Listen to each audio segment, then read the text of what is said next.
Punjabi radio US ਸੇ ਸੁਣ ਰਹੇ ਸਾਰੀ ਸਰੋਤਿਆਂ ਨੂੰ ਬਲਵਿੰਦਰ ਕੌਰ ਵੱਲੋਂ ਪਿਆਰ ਭਰੀ ਸਤਿ ਸ਼੍ਰੀ ਅਕਾਲ। ਪ੍ਰੋਗਰਾਮ ਖਬਰ ਤੇ ਨਜ਼ਰ, ਜਿਸ ਵਿੱਚ ਹੋਣਗੇ ਸਾਡੇ ਨਾਲ ਬਲਤੇਜ ਪੰਨ ਜੀ ਪਟਿਆਲਾ ਸਟੂਡੀਓ ਤੋਂ।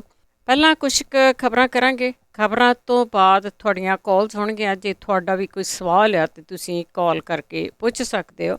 4082725200 ਸਟੂਡੀਓ ਦਾ ਫੋਨ ਨੰਬਰ ਹੈ। ਖਬਰਾਂ ਤੋਂ ਪਹਿਲਾਂ ਧੰਨਵਾਦ ਸਾਡੇ ਸਪਾਂਸਰ ਦਾ, ਜਿਨ੍ਹਾਂ ਨੇ ਇਸ ਪ੍ਰੋਗਰਾਮ ਨੂੰ ਸਪਾਂਸਰ ਕੀਤਾ, ਸਭ ਤੱਕ ਪਹੁੰਚਾਇਆ। ਟਰਕੀਆਣਾ immigration law firm 415-909-0503, Gender Home Loan, Mount Chimaji 559-905-2575, Khalsa insurance agency 4082722500। ਇਹਨਾਂ ਤੋਂ ਹਰ ਇੱਕ ਤਰ੍ਹਾਂ ਦੀ ਇੰਸ਼ੋਰੈਂਸ ਕਰਵਾ ਸਕਦੇ ਹੋ। ਗੁਰਦੀਪ ਸਿੰਘ ਬਿਰਦੀ ਕਲੋਵਸ, ਰਾਮ ਸਿੰਘ ਸ਼ੇਰਗਿੱਲ ਸਲਮਾ, ਮਨਜੀਤ ਸਿੰਘ ਦੀਵਾਨਾ ਫਰਜ਼ਨੋ, ਬਹੁਤ ਬਹੁਤ ਧੰਨਵਾਦ ਕਰਦੇ ਹਾਂ। ਪ੍ਰੋਗਰਾਮਾਂ ਨੂੰ ਸਪਾਂਸਰ ਕਰਦੇ ਹੋ, ਸਭ ਤੱਕ ਪਹੁੰਚਾਉਂਦੇ ਹੋ। ਸਾਡੇ ਨਾਲ ਜੁੜ ਚੁੱਕੇ ਨੇ ਬਲਤੇਜ ਪੰਨੂ ਜੀ, ਸਤਿ ਸ਼੍ਰੀ ਅਕਾਲ, ਸਵਾਗਤ ਹੈ ਜੀ। ਸਤਿ ਸ਼੍ਰੀ ਅਕਾਲ ਜੀ, ਧੰਨਵਾਦ ਜੀ, ਬਹੁਤ ਮਿਹਰਬਾਨੀ। ਸਭ ਤੋਂ ਪਹਿਲਾਂ ਗੱਲ ਕਰਦੇ ਹੈਗੇ ਆ, ਜਿਹੜਾ ਕੁੰਵਰ ਵਿਜੇ ਪ੍ਰਤਾਪ ਦਾ ਪਾਰਟੀ ਨੂੰ, ਆਮ ਆਦਮੀ ਪਾਰਟੀ ਨੂੰ ਜੁਆਇਨ ਕਰ ਲਿਆ, ਉਸ ਤੋਂ ਬਾਅਦ ਪੂਰੇ ਜਿੱਥੇ ਜਿੱਥੇ ਵੀ ਪੰਜਾਬੀ ਬੈਠੇ ਆ, ਬੜੀ ਉੱਥਲ ਪੁੱਥਲ ਹੋ ਰਹੀ ਆ ਤੇ ਸਿਆਸੀ ਪਾਰਟੀਆਂ ਦੇ ਵਿੱਚ ਵੀ ਭੁਚਾਲ ਆਇਆ ਪਿਆ। ਬਿਲਕੁਲ, ਐਕਚੁਅਲੀ ਦੇਖਿਆ ਜਾਵੇ ਤਾਂ ਐਡੀ ਕੋਈ ਵੱਡੀ ਗੱਲ ਇਸ ਕਰਕੇ ਨਹੀਂ ਸੀ ਕਿ ਸਿਆਸੀ ਪਾਰਟੀਆਂ ਦੇ ਵਿੱਚ ਲੋਕ ਆਉਂਦੇ ਜਾਂਦੇ ਰਹਿੰਦੇ ਆ, ਬਲਕਿ ਇੱਥੋਂ ਦੀਆਂ ਤਾਂ ਕਹਾਵਤਾਂ ਵੀ ਮਸ਼ਹੂਰ ਨੇ, ਆਇਆ ਰਾਮ ਗਿਆ ਰਾਮ। ਕੋਈ ਇੱਕ ਪਾਰਟੀ 'ਚ ਹੁੰਦਾ, ਕੋਈ ਦੂਜੀ 'ਚ ਚਲੇ ਜਾਂਦਾ, ਕੋਈ ਤੀਜੀ 'ਚ, ਕੋਈ ਚੌਥੀ 'ਚੋਂ ਗੇੜਾ ਗੂੜਾ ਜਿਹਾ ਦੇ ਕੇ। ਸੁਖਪਾਲ ਸਿੰਘ ਖਹਿਰਾ ਹੋਰਾਂ ਦਾ ਆਪਾਂ ਮਸਲਾ ਪਿਛਲੇ ਦਿਨਾਂ ਦੇ ਵਿੱਚ ਦੇਖਿਆ ਹੀ ਆ। ਉਸ ਤੋਂ ਬਾਅਦ ਇਹ ਜਿਹੜੀ ਕੱਲ ਡਿਵੈਲਪਮੈਂਟ ਹੋਈ ਆ, ਕਿਉਂਕਿ ਪਹਿਲਾਂ ਚੱਲਦੀਆਂ ਸੀ ਅਟਕਲਾਂ ਇਹ ਵੀ ਇਹ ਹੋ ਸਕਦਾ, ਤੇ ਜਦੋਂ ਇਹ ਰਿਐਲਿਟੀ ਦੇ ਵਿੱਚ ਸਾਹਮਣੇ ਆ ਗਈਆਂ ਤੇ ਉੱਥੇ ਉਹਨੇ ਜਿਹੜਾ ਸੀਗਾ ਕੁੰਵਰ ਵਿਜੇ ਪ੍ਰਤਾਪ ਸਿੰਘ ਹੋਰਾਂ ਨੇ 2 ਲਾਈਨਾਂ ਦਾ ਜਿਹੜਾ ਜੀ ਉਹ ਬਿਆਨ ਛੱਡਿਆ। ਕੋਈ ਬਹੁਤ ਲੰਬਾ ਚੌੜਾ ਬਿਆਨ ਨਹੀਂ ਸੀਗਾ। ਇੱਕ ਤਾਂ ਇਹ ਕਹਿਤਾ ਕਿ ਇੱਥੇ ਪੰਜਾਬ ਦੇ ਵਿੱਚ ਜਿਹੜਾ ਉਹ ਮਾਫੀਆ ਬਹੁਤ ਹੈ, ਤੇ ਦੂਜੀ ਉਹਨੇ ਜਿਹੜੀ ਕਹਾਣੀ ਸੀ ਉਹ ਬੇਅਦਬੀ ਕਾਂਡ ਦੇ ਬਾਰੇ ਦੇ ਵਿੱਚ ਕਹਿ ਦਿੱਤੀ ਕਿ ਇਹ ਮਿਲ ਕੇ ਰੱਦ ਜਿਹੜੀ ਆ ਉਹ ਕਰਵਾਈ ਗਈ ਆ। ਇਹ ਇੰਨੀ ਇੱਕ ਗੱਲ ਜਿਹੜੀ ਉਹਨੇ ਕਹੀ। ਹੁਣ ਸਵਾਲ ਜਿਹੜਾ ਵੱਡਾ ਨਾ ਉਹ ਇਹ ਬਣ ਰਿਹਾ ਕਿ ਇੰਨਾ ਰੌਲਾ ਜਿਹੜਾ ਉਹ ਕਿਉਂ ਪੈ ਗਿਆ। ਕਿਤੇ ਨਾ ਕਿਤੇ ਇਹ ਕਿਹਾ ਜਾ ਸਕਦਾ ਹੈ ਕਿ ਜਿਹੜੇ ਕੁੰਵਰ ਵਿਜੇ ਪ੍ਰਤਾਪ ਹੈ ਉਹ 2 ਥਾਵਾਂ ਦੇ ਉੱਤੇ ਅਹਿਮ ਪੋਸਟਾਂ ਤੇ ਰਿਹਾ। ਇੱਕ ਤਾਂ ਜਲੰਧਰ ਹੈ, ਦੂਸਰਾ ਅੰਮ੍ਰਿਤਸਰ ਹੈ। ਇਹਨਾਂ ਦੋਵਾਂ ਥਾਵਾਂ ਦੇ ਉੱਤੇ ਰਹਿਣ ਦੇ ਦੌਰਾਨ ਬਹੁਤ ਸਾਰੇ ਕੇਸ ਇਸ ਤਰ੍ਹਾਂ ਦੇ ਉਹਦੇ ਇਸ ਅਫਸਰੀ ਦੇ ਦੌਰਾਨ ਸਾਹਮਣੇ ਆਏ ਆ, ਜਿਨ੍ਹਾਂ ਦੀ ਇਨਵੈਸਟੀਗੇਸ਼ਨ ਉਹ ਕਰਦਾ ਰਿਹਾ। ਔਰ ਹਾਈ ਕੋਰਟ ਦੇ ਵਿੱਚ ਜਿਹੜੀ ਹਾਈ ਕੋਰਟ ਨੇ ਜਦੋਂ ਕੋਈ ਇਨਵੈਸਟੀਗੇਸ਼ਨ ਕਰਾਉਣੀ ਹੁੰਦੀ ਸੀ ਤੇ ਉਦੋਂ ਵੀ ਇਹ ਹੁੰਦਾ ਸੀਗਾ ਕਿ ਉਹ ਜਿਹੜੇ ਅਫਸਰਾਂ ਦੇ ਉੱਤੇ ਬਹੁਤ ਵਿਸ਼ਵਾਸ ਕਰਦੀ ਆ ਹਾਈ ਕੋਰਟ, ਜਿਵੇਂ ਉਹਦੇ ਵਿੱਚੋਂ ਇੱਕ ਬਿਨਾਂ ਕਿਸੇ ਸ਼ੱਕ ਦੇ ਸਿਧਾਰਥ ਚਟੋਪਾਧਿਆ ਵੀ ਹੈਗੇ ਆ, ਡੀਜੀਪੀ ਦੇ ਅਹੁਦੇ ਦੇ ਉੱਤੇ ਆ, ਜਾਂ ਫਿਰ ਇਹ ਜਿਹੜੇ ਕੁੰਵਰ ਵਿਜੇ ਪ੍ਰਤਾਪ ਸੀ, ਉਹਨਾਂ ਜਿਹੜੀਆਂ ਇਨਵੈਸਟੀਗੇਸ਼ਨ ਦੇ ਵਿੱਚੋਂ ਲੰਘਿਆ, ਉਹਦੇ ਰਿਕਾਰਡ ਜਿਹੜੇ ਉਹਦੇ ਕੋਲੇ ਹੋਣਗੇ। ਔਰ ਖਾਸ ਤੌਰ ਦੇ ਉੱਤੇ ਸਭ ਤੋਂ ਅਹਿਮ ਮੁੱਦਾ ਜਿਹੜਾ ਉਹ ਬੇਅਦਬੀ ਕਾਂਡ ਵਾਲਾ ਹੈ। ਬੇਅਦਬੀ ਕਾਂਡ ਦੇ ਵਿੱਚ 9 ਚਲਾਨ ਪੇਸ਼ ਹੋਏ, ਇੱਕ ਚਲਾਨ ਜਿਹੜਾ ਉਹ ਪੇਸ਼ ਨਹੀਂ ਹੋਇਆ, ਉਹ ਉਹਦੇ ਕੋਲੇ ਹੀ ਆ। ਔਰ ਇਹਦੀ ਪੂਰੀ ਇਨਵੈਸਟੀਗੇਸ਼ਨ ਦੇ ਦੌਰਾਨ ਬਹੁਤ ਸਾਰੀਆਂ ਚੀਜ਼ਾਂ ਇਦਾਂ ਦੀਆਂ ਹੋਣਗੀਆਂ ਜਿਹੜੀਆਂ ਕਿ ਚਲਾਨ ਦੇ ਵਿੱਚ ਨਹੀਂ ਲਾਈਆਂ ਜਾ ਸਕਦੀਆਂ, ਜਾਂ ਇਹ ਤੁਸੀਂ ਕਹਿ ਲਓ ਉਹਨਾਂ ਦਾ ਕੀ ਬਣੂਗਾ।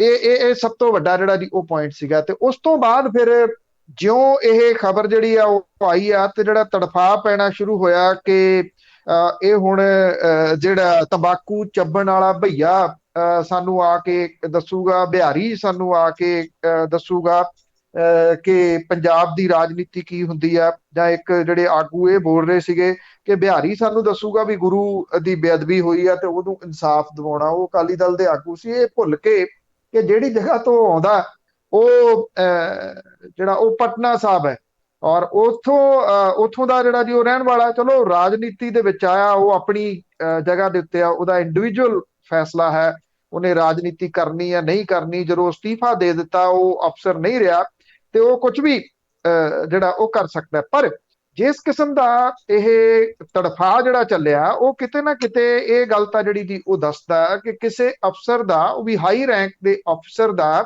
ਅਸਤੀਫਾ ਦੇ ਕੇ ਰਾਜਨੀਤੀ ਦੇ ਵਿੱਚ ਆਉਣਾ ਰਾਜਨੀਤਿਕ ਲੋਕਾਂ ਨੂੰ ਕਦੇ ਪਸੰਦ ਜਿਹੜਾ ਉਹ ਨਹੀਂ ਆਉਂਦਾ। ਕਿਉਂਕਿ ਰਾਜਨੀਤਿਕ ਜਿਹੜੇ ਲੋਕ ਨੇ ਉਹਨਾਂ ਨੇ ਅਕਸਰ ਆਪਣੀ ਇਹ ਪੰਜਾਲੀ ਦੇ ਹੇਠ ਰੱਖੇ ਹੁੰਦੇ ਆ ਇਹ ਅਫਸਰ, ਤੇ ਇਹ ਸਿਆਸੀ ਪੰਜਾਲੀ ਜਿਹੜੀ ਆ ਉਹ ਅਫਸਰਾਂ ਦੀ ਲਾਹ ਸਕਣੀ ਬੜੀ ਔਖੀ ਹੁੰਦੀ ਆ।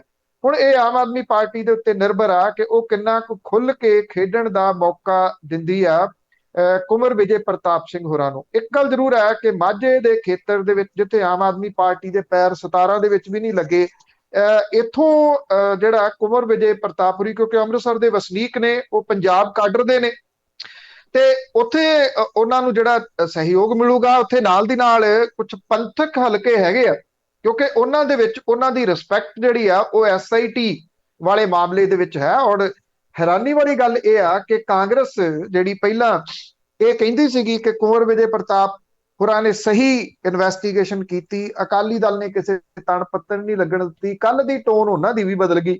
ਉਹ ਕਹਿੰਦੇ ਇਹ ਸਾਰੀ ਇਨਵੈਸਟੀਗੇਸ਼ਨ ਖਰਾਬ ਹੀ ਕੁੰਵਰ ਵਿਜੇ ਪ੍ਰਤਾਪ ਹੋਰਾਂ ਨੇ ਕੀਤੀ, ਸਾਨੂੰ ਤਾਂ ਪਤਾ ਹੀ ਹੋਣ ਲੱਗਿਆ ਵੀ ਜੇ ਉਹਨਾਂ ਨੇ ਖਰਾਬ ਕੀਤੀ ਤੇ ਆਪਣੇ ਬੌਸ ਨੂੰ ਪੁੱਛੋ ਕੀ ਕਰਦੇ ਸੀ ਉੱਤੇ ਬੈਠੇ, ਉਹਨਾਂ ਨੇ SIT ਨੂੰ ਕਿਉਂ ਨਾ ਰੋਕਿਆ ਜਦੋਂ ਇਹ ਖਰਾਬ ਹੋ ਰਹੀ ਸੀ 2.5 ਸਾਲ ਦੇ ਦੌਰਾਨ। ਉਦੋਂ ਇਹਨਾਂ ਨੂੰ ਚੇਤਾ ਕਿਉਂ ਨਾ ਆਇਆ ਕਿ ਕੁੰਵਰ ਵਿਜੇ ਪ੍ਰਤਾਪ ਹੋਰੀ ਜਿਹੜੀ ਇਹ ਇਨਵੈਸਟੀਗੇਸ਼ਨ ਖਰਾਬ ਕਰ ਸਕਦੇ ਆ। ਸੋ ਇਹਨਾਂ ਦੋਨਾਂ ਪਾਰਟੀਆਂ ਦੇ ਵਿੱਚ ਜਿਸ ਕਿਸਮ ਦਾ ਇਹ ਰਿਐਕਸ਼ਨ ਜਿਹੜਾ ਉਹ ਆਇਆ, ਉਹ ਕਹਾਣੀ ਤਾਂ ਕਈ ਪਾਸੇ ਦੀ ਜਿਹੜੀ ਉਹ ਕਹਿ ਰਿਹਾ ਕਿ ਕਿਤੇ ਜਿਹੜੀ ਗੱਲ ਨਵਜੋਤ ਸਿੰਘ ਸਿੱਧੂ ਹੋਰੀ ਉਠਾਉਂਦੇ ਆ ਵੀ 75 ਸੱਤਾਧਾਰੀ ਧਿਰ ਦੇ ਤੇ 25 ਵਿਰੋਧੀ ਧਿਰ ਦੇ, ਵੀ ਉਸ ਗੱਲ ਨੂੰ ਲੈ ਕੇ ਕਿਤੇ ਇਹਨਾਂ ਨੂੰ ਜਿਹੜੀਆਂ ਇਨਵੈਸਟੀਗੇਸ਼ਨ ਹੁਣ ਤੱਕ ਹੁੰਦੀਆਂ ਰਹੀਆਂ ਨੇ, ਇਹਦੇ ਆਫੀਸਰ ਹੁੰਦੇ ਆ, ਉਹਨਾਂ ਦੀ ਕੋਈ ਕਹਾਣੀ ਸਾਹਮਣੇ ਆ ਜਾਣ ਦਾ ਡਰ ਤਾਂ ਨਹੀਂ ਪੈਦਾ ਹੋ ਗਿਆ। ਬਿਲਕੁਲ ਜੀ, ਉਹ ਤਾਂ ਹੈ ਤਮਾਕੂ ਵਾਲੀ ਗੱਲ। ਜੇ ਕਰ ਲਈਏ ਤਾਂ ਦੇਖੋ, ਜਦੋਂ ਵੋਟਾਂ ਹੁੰਦੀਆਂ ਤੇ ਆਪ ਖੁਦ ਹੀ ਤਮਾਕੂ ਵੰਡਦੇ ਆ ਤੇ ਵੋਟਾਂ ਲੈਂਦੇ ਆ। ਅੱਗੇ ਗੱਲ ਕਰਦੇ ਹਾਂ, ਕਾਂਗਰਸੀ ਜਿਹੜਾ ਉਹ ਕਲੇਸ਼ ਪਿਆ ਹੈ ਉਸ ਨੂੰ ਸਮੇਟਣ ਦੀਆਂ ਕੋਸ਼ਿਸ਼ਾਂ ਤੇ ਹੋ ਰਹੀਆਂ ਹੈ, ਤੇ ਅੱਜ ਕੋਈ ਨਾ ਕੋਈ ਫੈਸਲਾ ਹੋ ਸਕਦਾ ਹੈ। ਦੇਖੋ ਫੈਸਲਾ ਜਿਹੜਾ ਇਹ ਤਾਂ ਹੁਣ ਹਾਈ ਕਮਾਂਡ ਦੇ ਹੱਥ ਦੇ ਵਿੱਚ ਹੈ। ਇੱਕ ਗੱਲ ਜ਼ਰੂਰ ਆ ਕਿ ਪਿਛਲੇ 24 ਘੰਟਿਆਂ ਦੇ ਦੌਰਾਨ ਨਵਜੋਤ ਸਿੰਘ ਸਿੱਧੂ ਹੋਰਾਂ ਨੇ ਇੱਕ ਵਾਰੀ ਫੇਰ ਜਿੱਡੇ ਵੱਡੇ ਹਮਲੇ ਕੈਪਟਨ ਅਮਰਿੰਦਰ ਸਿੰਘ ਹੋਰਾਂ ਦੇ ਉੱਤੇ ਕਰ ਦਿੱਤੇ ਆ, ਉਹਨੂੰ ਲੈ ਕੇ ਬੜੀ ਕਿਸਮ ਦੀਆਂ ਕਿਆਸ ਅਰਾਈਆਂ ਜਿਹੜੀਆਂ ਉਹ ਹੁਣ ਸਾਹਮਣੇ ਨਵੇਂ ਰੂਪ ਦੇ ਵਿੱਚ ਆਉਣੀਆਂ ਸ਼ੁਰੂ ਹੋਈਆਂ ਨੇ। ਹਾਈ ਕਮਾਂਡ ਨੇ ਡੱਕਿਆ ਸੀਗਾ ਵੀ ਬੋਲਣਾ ਨਹੀਂ, ਕੋਈ ਪ੍ਰੈਸ ਕਾਨਫਰੰਸ ਨਹੀਂ ਕਰਨੀ। ਪ੍ਰੈਸ ਕਾਨਫਰੰਸ ਜਦੋਂ ਪ੍ਰਗਟ ਸਿੰਘ ਹੋਰਾਂ ਨੇ ਕਰਤੀ ਸੀ ਤੇ ਹਾਈ ਕਮਾਂਡ ਔਖੀ ਹੋਈ ਸੀ। ਹਾਈ ਕਮਾਂਡ ਨੇ ਕਿਹਾ ਸੀਗਾ ਅਸੀਂ ਜਦੋਂ ਡੱਕਿਆ ਤੁਹਾਨੂੰ, ਤੁਸੀਂ ਕਿਵੇਂ ਪ੍ਰੈਸ ਕਾਨਫਰੰਸ ਜਿਹੜੀ ਕਰਤੀ, ਜੇ ਅੱਗੋਂ ਕੀਤੀ ਤਾਂ ਤੁਹਾਡੇ ਖਿਲਾਫ ਐਕਸ਼ਨ ਲਿਆ ਜਾਊਗਾ। ਨਵਜੋਤ ਸਿੰਘ ਸਿੱਧੂ ਹੋਰਾਂ ਦੀਆਂ ਫੁੱਲ ਸਫੇ ਦੀਆਂ ਪ੍ਰਮੁੱਖ ਅੰਗਰੇਜ਼ੀ ਦੀਆਂ ਅਖਬਾਰਾਂ ਨੇ ਇੰਟਰਵਿਊ ਛਾਇਆ ਕੀਤੀ ਆ, ਉਹ ਪ੍ਰਿੰਟ ਕੀਤੀ ਆ। ਕਿਉਂਕਿ ਜਿਹੜੀਆਂ ਅਖਬਾਰਾਂ ਨੇ ਇਸ ਵੇਲੇ, ਚਲੋ ਜੇ ਆਪਾਂ ਨਿਊਜ਼ ਚੈਨਲਾਂ ਨੂੰ, ਖਬਰੀ ਚੈਨਲਾਂ ਨੂੰ ਛੱਡ ਦਈਏ, ਤੇ ਅਖਬਾਰਾਂ ਜਿਹੜੀਆਂ ਉਹ ਸਰਵਾਈਵ ਕਰ ਰਹੀਆਂ ਨੇ ਸਰਕਾਰੀ ਇਸ਼ਤਿਹਾਰਾਂ ਦੇ ਉੱਤੇ, ਔਰ ਉਹ ਛੇਤੀ ਕੀਤਿਆਂ ਸਿੱਧਮ ਸਿੱਧਾ ਦਸਤ ਪੰਜਾ ਸਰਕਾਰਾਂ ਦੇ ਨਾਲ ਜਾਂ ਸਰਕਾਰ ਦੇ ਮੁਖੀ ਦੇ ਨਾਲ ਨਹੀਂ ਲੈਂਦੀਆਂ। ਘੱਟੋ ਘੱਟ ਨਵਜੋਤ ਸਿੰਘ ਸਿੱਧੂ ਹੋਰਾਂ ਦੀਆਂ ਜਿਹੜੀਆਂ ਇਹ ਇੰਟਰਵਿਊਜ਼ ਨੇ, ਇਹ ਬਿਨਾਂ ਕਿਸੇ ਸ਼ੱਕ ਦੇ ਸਾਰੀਆਂ ਕੈਪਟਨ ਅਮਰਿੰਦਰ ਸਿੰਘ ਹੋਰਾਂ ਦੇ ਵਿਰੋਧ ਦੇ ਵਿੱਚ ਨੇ। ਉਹ ਵਿਰੋਧ ਚ ਡਟ ਕੇ ਬੋਲੇ ਆ, ਖੜਕ ਕੇ ਜਿਹੜਾ ਉਹ ਬੋਲੇ ਆ। ਇਹ ਵੀ ਕਹਿਤਾ ਵੀ ਜ਼ਮਾਨਤਾਂ ਜ਼ਬਤ ਤਾਂ ਇਹਨਾਂ ਦੀਆਂ ਹੋਈਆਂ ਨੇ, ਮੇਰੀ ਜ਼ਮਾਨਤ ਥੋੜੀ ਕਦੇ ਜ਼ਬਤ ਹੋਈ ਹੈ। ਇਹ ਗੱਲ ਨਵਜੋਤ ਸਿੰਘ ਸਿੱਧੂ ਹੋਰਾਂ ਨੇ ਕੈਪਟਨ ਅਮਰਿੰਦਰ ਸਿੰਘ ਹੋਰਾਂ ਦੇ ਉੱਤੇ ਸਿੱਧਾ ਹਮਲਾ ਬੋਲਦੇ ਆਖੀ। ਇਹ ਵੀ ਕਹਿ ਦਿੱਤਾ, ਉਹ ਕੌਣ ਹੁੰਦੇ ਆ ਇਹ ਗੱਲ ਕਹਿਣ ਵਾਲੇ, ਕਿ ਬੂਹੇ ਬੰਦ ਹੋ ਗਏ ਕਾਂਗਰਸ ਦੇ। ਉਹ ਕਹਿੰਦੇ ਕੈਪਟਨ ਕਾਂਗਰਸ ਨਹੀਂ, ਨਾ ਕਾਂਗਰਸ ਕੈਪਟਨ। ਇਹ ਵੀ ਗੱਲ ਉਹਨਾਂ ਨੇ ਕਹਿਤੀ। 24 ਘੰਟਿਆਂ ਤੋਂ ਉੱਪਰ ਦਾ ਸਮਾਂ ਬੀਤ ਗਿਆ, ਅਜੇ ਤੱਕ ਹਾਈ ਕਮਾਂਡ ਦੇ ਵੱਲੋਂ ਕੋਈ ਵਾਰਨਿੰਗ ਵਾਲਾ ਬਿਆਨ ਨਹੀਂ ਆਇਆ। ਇਹ ਸਭ ਤੋਂ ਵੱਡਾ ਪੁਆਇੰਟ ਹੈ। ਇਹਦੇ ਚ ਪੁਆਇੰਟ ਦੋ ਜਿਹੜੇ ਉਹ ਦਿਸਦੇ ਆ। ਇੱਕ ਤਾਂ ਇਹ ਕਿ ਹਾਈ ਕਮਾਂਡ ਦੇ ਥਾਪੜੇ ਦੇ ਉੱਤੇ ਨਵਜੋਤ ਸਿੰਘ ਸਿੱਧੂ ਹੋਰਾਂ ਨੇ ਇਹ ਸਾਰਾ ਕੁਝ ਕੀਤਾ, ਉਹ ਵੀ ਉਦੋਂ ਜਦੋਂ ਕੈਪਟਨ ਅਮਰਿੰਦਰ ਸਿੰਘ ਹੋਰੀ ਦਿੱਲੀ ਪਹੁੰਚੇ ਹੋਏ ਆ ਕੱਲ ਸ਼ਾਮ ਦੇ। ਅੱਜ ਉਹਨਾਂ ਦੀ ਹਾਈ ਕਮਾਂਡ ਦੇ ਨਾਲ ਜਿਹੜੀ ਉਹ ਮੁਲਾਕਾਤ ਹੈ, ਇਹ ਰਾਹੁਲ ਗਾਂਧੀ ਹੋਰਾਂ ਨੇ ਜਿਹੜੇ ਬਾਗੀ ਧੜੇ ਦੇ ਨੇਤਾ ਨੇ, ਉਹਨਾਂ ਦੇ ਨਾਲ ਵੀ ਅੱਜ ਮੁਲਾਕਾਤ ਕਰਨੀ ਹੈ। ਕੋਈ ਅਖਬਾਰ ਨਹੀਂ ਨਵਜੋਤ ਸਿੰਘ ਸਿੱਧੂ ਹੋਰਾਂ ਨੇ ਛੱਡੀ, ਕੋਈ ਚੈਨਲ ਨਹੀਂ ਛੱਡਿਆ, ਸਾਰੇ ਜਗ੍ਹਾ ਦੇ ਉੱਤੇ ਸੇਮ ਗੱਲਾਂ ਆਪਣੇ ਸਟਾਈਲ ਦੇ ਵਿੱਚ। ਕਈ ਤੁਹਾਨੂੰ ਪਤਾ ਜੀ ਉਹ ਬੇਹੂਦੀਆਂ ਵੀ ਮਾਰ ਜਾਂਦੇ ਆ, ਬੋਲਣ ਨਹੀਂ ਦਿੰਦੇ ਕਿਸੇ ਪੱਤਰਕਾਰ ਨੂੰ। ਉਹੋ ਜਿਹੀਆਂ ਗੱਲਾਂ ਵੀ ਉਹਨਾਂ ਨੇ ਜਿਹੜੀਆਂ ਉਹ ਕੀਤੀਆਂ ਨੇ। ਇਹ ਉਦੋਂ ਪਹਿਲਾਂ ਹੀ ਸਾਰਾ ਕੁਝ ਕਿਉਂ ਹੋਇਆ, ਇਹ ਸਵਾਲ ਹੈ। ਇੱਕ ਤਾਂ ਇਹ ਹੋ ਸਕਦਾ ਕਿ ਹਾਈ ਕਮਾਂਡ ਨੇ ਕਰਾਇਆ, ਦੂਜਾ ਇਹ ਹੋ ਸਕਦਾ ਹੈ ਕਿ ਬੇਗਾਨੀ ਸ਼ਹਿ ਤੇ ਟੱਪ ਰਹੇ ਆ। ਉਹ ਬੇਗਾਨੀ ਸ਼ਹਿ ਜਿਹੜੀ ਆ ਉਹ ਦੋ ਹੋ ਸਕਦੀਆਂ ਨੇ, ਆਮ ਆਦਮੀ ਪਾਰਟੀ ਹੋ ਸਕਦੀ ਹੈ, ਭਾਰਤੀ ਜਨਤਾ ਪਾਰਟੀ ਹੋ ਸਕਦੀ ਹੈ। ਅਜੇ ਕਿਸਾਨ ਅੰਦੋਲਨ ਚੱਲ ਰਿਹਾ, ਭਾਰਤੀ ਜਨਤਾ ਪਾਰਟੀ ਦੇ ਪੈਰ ਲੱਗਣ ਦੇ ਉਦੋਂ ਤੱਕ ਕੋਈ ਚਾਂਸ ਨਹੀਂ ਹੈਗੇ ਜਦੋਂ ਤੱਕ ਇਹ ਅੰਦੋਲਨ ਚੱਲ ਰਿਹਾ। ਕੀ ਉਹ ਆਪਣੇ ਕੁਹਾੜੇ ਦੇ ਉੱਤੇ ਪੈਰ ਮਾਰ ਲੈਣਗੇ ਭਾਜਪਾ 'ਚ ਜਾ ਕੇ? ਇਹ ਸਵਾਲ ਹੈ। ਕੀ ਆਮ ਆਦਮੀ ਪਾਰਟੀ ਵੱਲੋਂ ਉਹਨਾਂ ਨੂੰ ਕੋਈ ਇਸ਼ਾਰਾ? ਜੇ ਆਮ ਆਦਮੀ ਪਾਰਟੀ ਵੱਲੋਂ ਵੀ ਇਸ਼ਾਰਾ ਹੋਵੇ ਤੇ ਘੱਟੋ ਘੱਟ ਮੀਡੀਆ ਇੰਨਾ ਫਿਰ ਇਸ ਪੱਧਰ ਦਾ ਨਹੀਂ ਸੀ ਚੁੱਕਦਾ। ਇਸ ਕਰਕੇ ਚਾਂਸਸ ਇਸ ਗੱਲ ਦੇ ਨੇ ਕਿ ਕਾਂਗਰਸ ਹਾਈ ਕਮਾਂਡ ਬਹੁਤਾ ਕੁਝ ਕਰਵਾ ਰਹੀ ਹੈ, ਜਿਹੜੀ ਕਿ ਕੈਪਟਨ ਸਾਹਿਬ ਤੋਂ ਖਹਿੜਾ ਤਾਂ ਛਡਵਾਉਣਾ ਚਾਹੁੰਦੀ ਹੈ, ਪਰ ਉਹਨਾਂ 'ਚ ਜੁਰਤ ਨਹੀਂ ਹੈਗੀ ਕਿ ਉਹ ਉਹਨਾਂ ਨੂੰ ਕਹਿ ਸਕੇ ਕਿ ਕਪਤਾਨ ਸਾਹਿਬ ਬਸ ਕਰੋ, ਹੁਣ ਬਹੁਤ ਹੋ ਗਿਆ, ਕਿਸੇ ਹੋਰ ਦੇ ਵਾਸਤੇ ਰਾਹ ਖਾਲੀ ਕਰ ਦਿਓ। ਅੱਜ ਬੜਾ ਦਿਨ ਅਹਿਮ ਹੋਊਗਾ ਕਿ ਕਾਂਗਰਸ ਗੱਲ ਕਿਸੇ ਤਣ ਪੱਤਣ ਲਾਉਂਦੀ ਆ ਜਾਂ ਇਹਨੂੰ ਅਜੇ ਖਿਲਾਰ ਕੇ ਰੱਖਦੀ। ਅੱਗੇ ਗੱਲ ਕਰਦੇ ਹੈਗੇ ਆ, ਜਿਸ ਤਰ੍ਹਾਂ ਤੁਸੀਂ ਦੱਸਿਆ ਕਿ ਕੁੰਵਰ ਵਿਜੇ ਪ੍ਰਤਾਪ ਨੂੰ ਕਹਿੰਦੇ ਕਿ ਬਾਹਰੋਂ ਆਣ ਕੇ ਸਾਨੂੰ ਇਹ ਬਈਆ ਦੱਸੂਗਾ। ਹੁਣ ਕਾਂਗਰਸ ਤੋਂ ਬਾਅਦ ਅਕਾਲੀ ਦਲ ਨੇ ਵੀ ਬਾਹਰੋਂ ਹੀ, ਕਰਨਾਟਕਾ ਤੋਂ ਹੀ ਬੰਦਾ ਲੈ ਆਂਦਾ ਆਪਣੀ ਰਣਨੀਤੀ ਬਣਾਉਣ ਦੇ ਲਈ। ਬਿਲਕੁਲ ਜੀ, ਐਕਚੁਅਲੀ ਇਹ ਕਹਿਣ ਦੀਆਂ ਗੱਲਾਂ ਜਿਹੜੀਆਂ ਦੀ ਉਹ ਹੋਰ ਹੁੰਦੀਆਂ ਨੇ। ਐਕਚੁਅਲੀ ਕੀ ਆ, ਇਹਦਾ ਜਿਹੜਾ ਵੱਡਾ ਪੁਆਇੰਟ ਆ ਉਹ ਇਹ ਵੇਖਣ ਵਾਲਾ ਕਿ ਕੀ ਜਿਹੜੀਆਂ ਸਿਆਸੀ ਪਾਰਟੀਆਂ ਨੇ, ਗੱਲ ਪੰਜਾਬ ਦੀ ਨਹੀਂ ਮੈਂ ਕਰ ਰਿਹਾ, ਓਵਰਆਲ ਜਿਹੜਾ ਹੈ, ਕੀ ਸਿਆਸੀ ਪਾਰਟੀਆਂ ਕੋਲੇ ਆਪਣੇ ਦਾਣੇ ਮੁੱਕ ਗਏ ਹੋਏ ਆ ਕਿ ਉਹ ਲੋਕ ਹਿੱਤੂ ਕੋਈ ਫੈਸਲੇ ਲੈ ਸਕਣ, ਲੋਕ ਹਿੱਤੂ ਕੋਈ ਯੋਜਨਾਵਾਂ ਬਣਾ ਸਕਣ ਜਿਹਦੇ ਨਾਲ ਉਹ ਲੱਗੇ ਕਿ ਲੋਕ ਜਿਹੜੇ ਆ ਉਹਨਾਂ ਦੇ ਮਗਰ ਕਿਵੇਂ ਲੱਗ ਸਕਦੇ ਆ? ਸ਼ਾਇਦ ਯੈਸ ਦੇ ਵਿੱਚ ਇਹਦਾ ਜਵਾਬ ਹੈ। ਤਾਂ ਹੀ ਕਰਕੇ ਹੁਣ ਉਹਨਾਂ ਨੂੰ ਪੀਕੇ ਵਰਗੇ ਚੋਣ ਰਣਨੀਤੀਕਾਰਾਂ ਦੀ ਜ਼ਰੂਰਤ ਮਹਿਸੂਸ ਹੋ ਰਹੀ ਆ। ਇਹ ਚੋਣ ਰਣਨੀਤੀਕਾਰ ਕਿੰਨੇ ਕੁ ਪੈਸੇ ਲੈਂਦੇ ਆ ਇਹਦਾ ਕੋਈ ਅੰਦਾਜ਼ਾ ਨਹੀਂ ਲਾਇਆ ਜਾ ਸਕਦਾ। ਇਹ ਕਈ 100 ਕਰੋੜਾਂ ਦੇ ਵਿੱਚ ਜਿਹੜੀ ਆ ਉਹ ਡੀਲ ਹੁੰਦੀ ਆ। ਤੇ ਫਿਰ ਇੱਕ ਰਾਜ ਕਪੂਰ ਹੋਰਾਂ ਦੀ ਫਿਲਮ ਸੀ ਸਪਨੋਂ ਕਾ ਸੌਦਾਗਰ, ਕਿਤੇ ਵੇਖਣਾ ਤੇ ਇਹ ਤਕਰੀਬਨ ਅੱਜ ਦੇ ਸਪਨੋਂ ਕੇ ਸੌਦਾਗਰ ਨੇ, ਕਿਉਂਕਿ ਡ੍ਰੀਮ ਸੈਲਰ ਨੇ। ਇਹ ਲੋਕਾਂ ਨੂੰ ਇਹ ਵੀ ਸੁਪਨੇ ਵੇਚ ਦਿੰਦੇ ਆ ਵੀ ਪਾਓ ਵੋਟਾਂ, 15-15 ਲੱਖ ਰੁਪਈਆ ਤੁਹਾਡੇ ਖਾਤਿਆਂ 'ਚ ਆਉਣ ਵਾਲਾ, ਬਸ ਜਿੱਦਣ ਨਤੀਜੇ ਆ ਗਏ ਉਦੋਂ ਹੀ 15-15 ਲੱਖ ਰੁਪਈਆ ਤੁਹਾਡੇ ਖਾਤਿਆਂ 'ਚ ਆ ਜਾਣਾ। ਇਹ ਵੀ ਕਹਿ ਦਿੰਦੇ ਆ ਕਿ ਤੁਹਾਡਾ ਸਮੁੱਚਾ ਕਰਜ਼ਾ ਮਾਫ ਹੋ ਰਿਹਾ। ਇਹ ਵੀ ਕਹਿ ਦਿੰਦੇ ਆ ਕਿ ਘਰ ਘਰ ਨੌਕਰੀ ਦੇ ਵਿੱਚ, ਹਰ ਘਰ ਦੇ ਵਿੱਚ ਇੱਕ ਸਰਕਾਰੀ ਨੌਕਰੀ ਜਿਹੜੀ ਉਹ ਆ ਜਾਣੀ ਹੈ।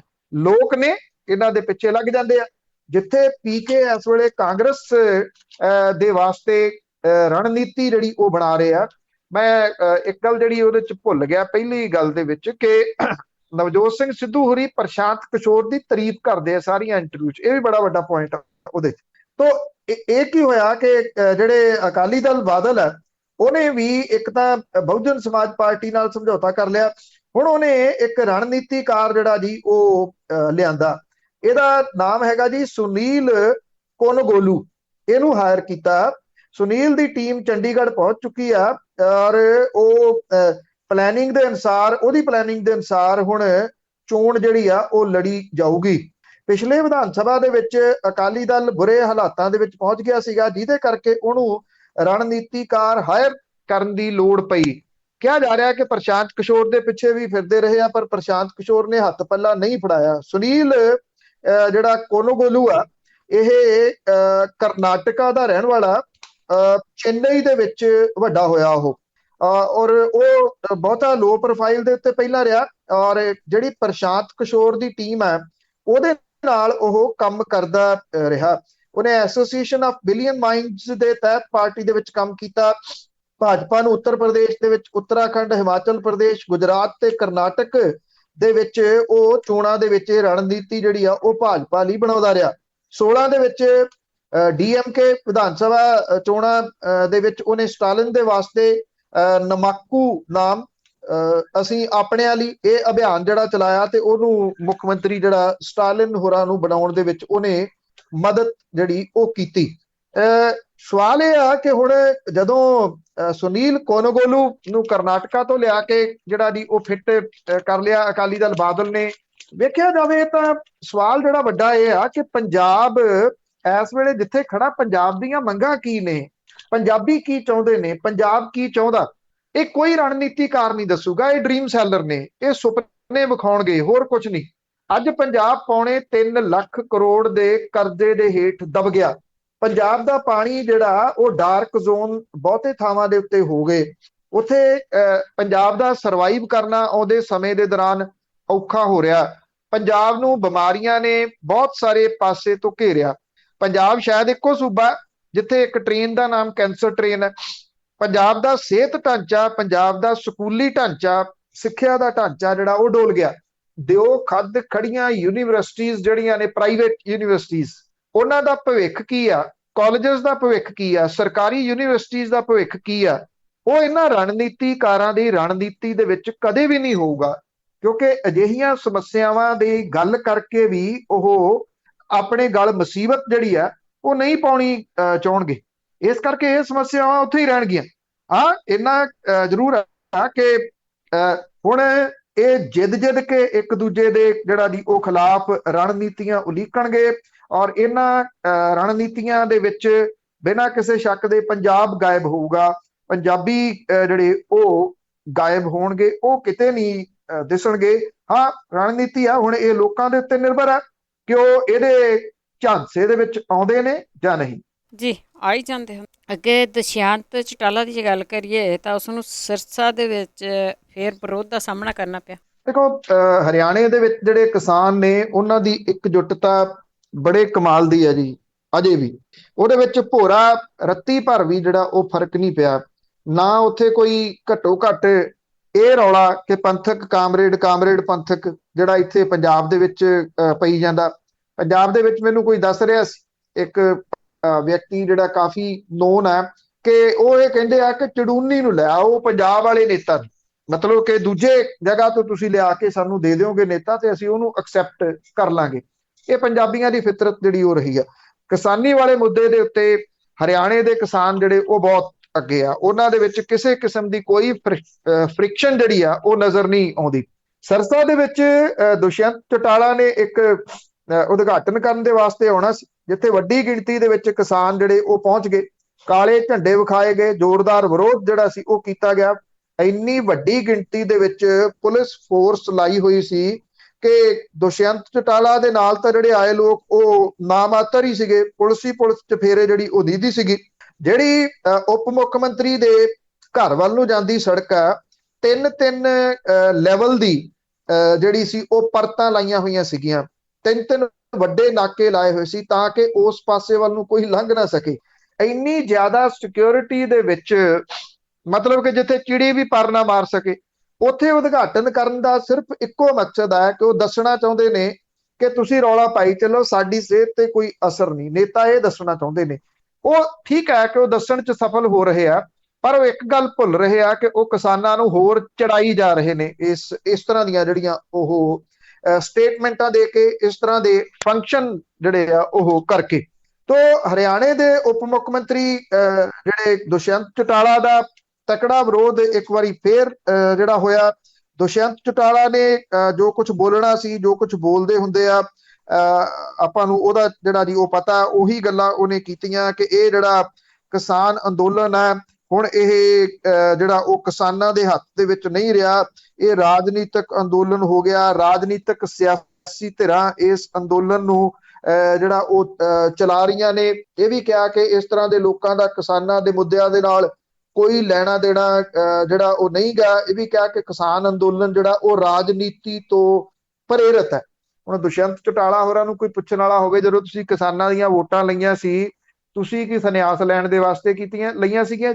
ਰਾਜਨੀਤੀ ਕਰਨ ਦੇ ਵਾਸਤੇ ਹੀ ਤੁਸੀਂ ਵੋਟਾਂ ਲਈਆਂ ਸੀ। ਤੇ ਉਹੀ, ਕਿਉਂਕਿ ਇਹ ਤਾਂ ਪਾਰਟੀ ਇਦਾਂ ਦੀ ਹੈ ਜਜਪਾ, ਜਿਹੜੀ ਨਰੋਲ ਜੱਟਾਂ ਦੀਆਂ ਕਿਸਾਨਾਂ ਦੀਆਂ ਵੋਟਾਂ ਦੇ ਉੱਤੇ ਬਣੀ ਹੈ।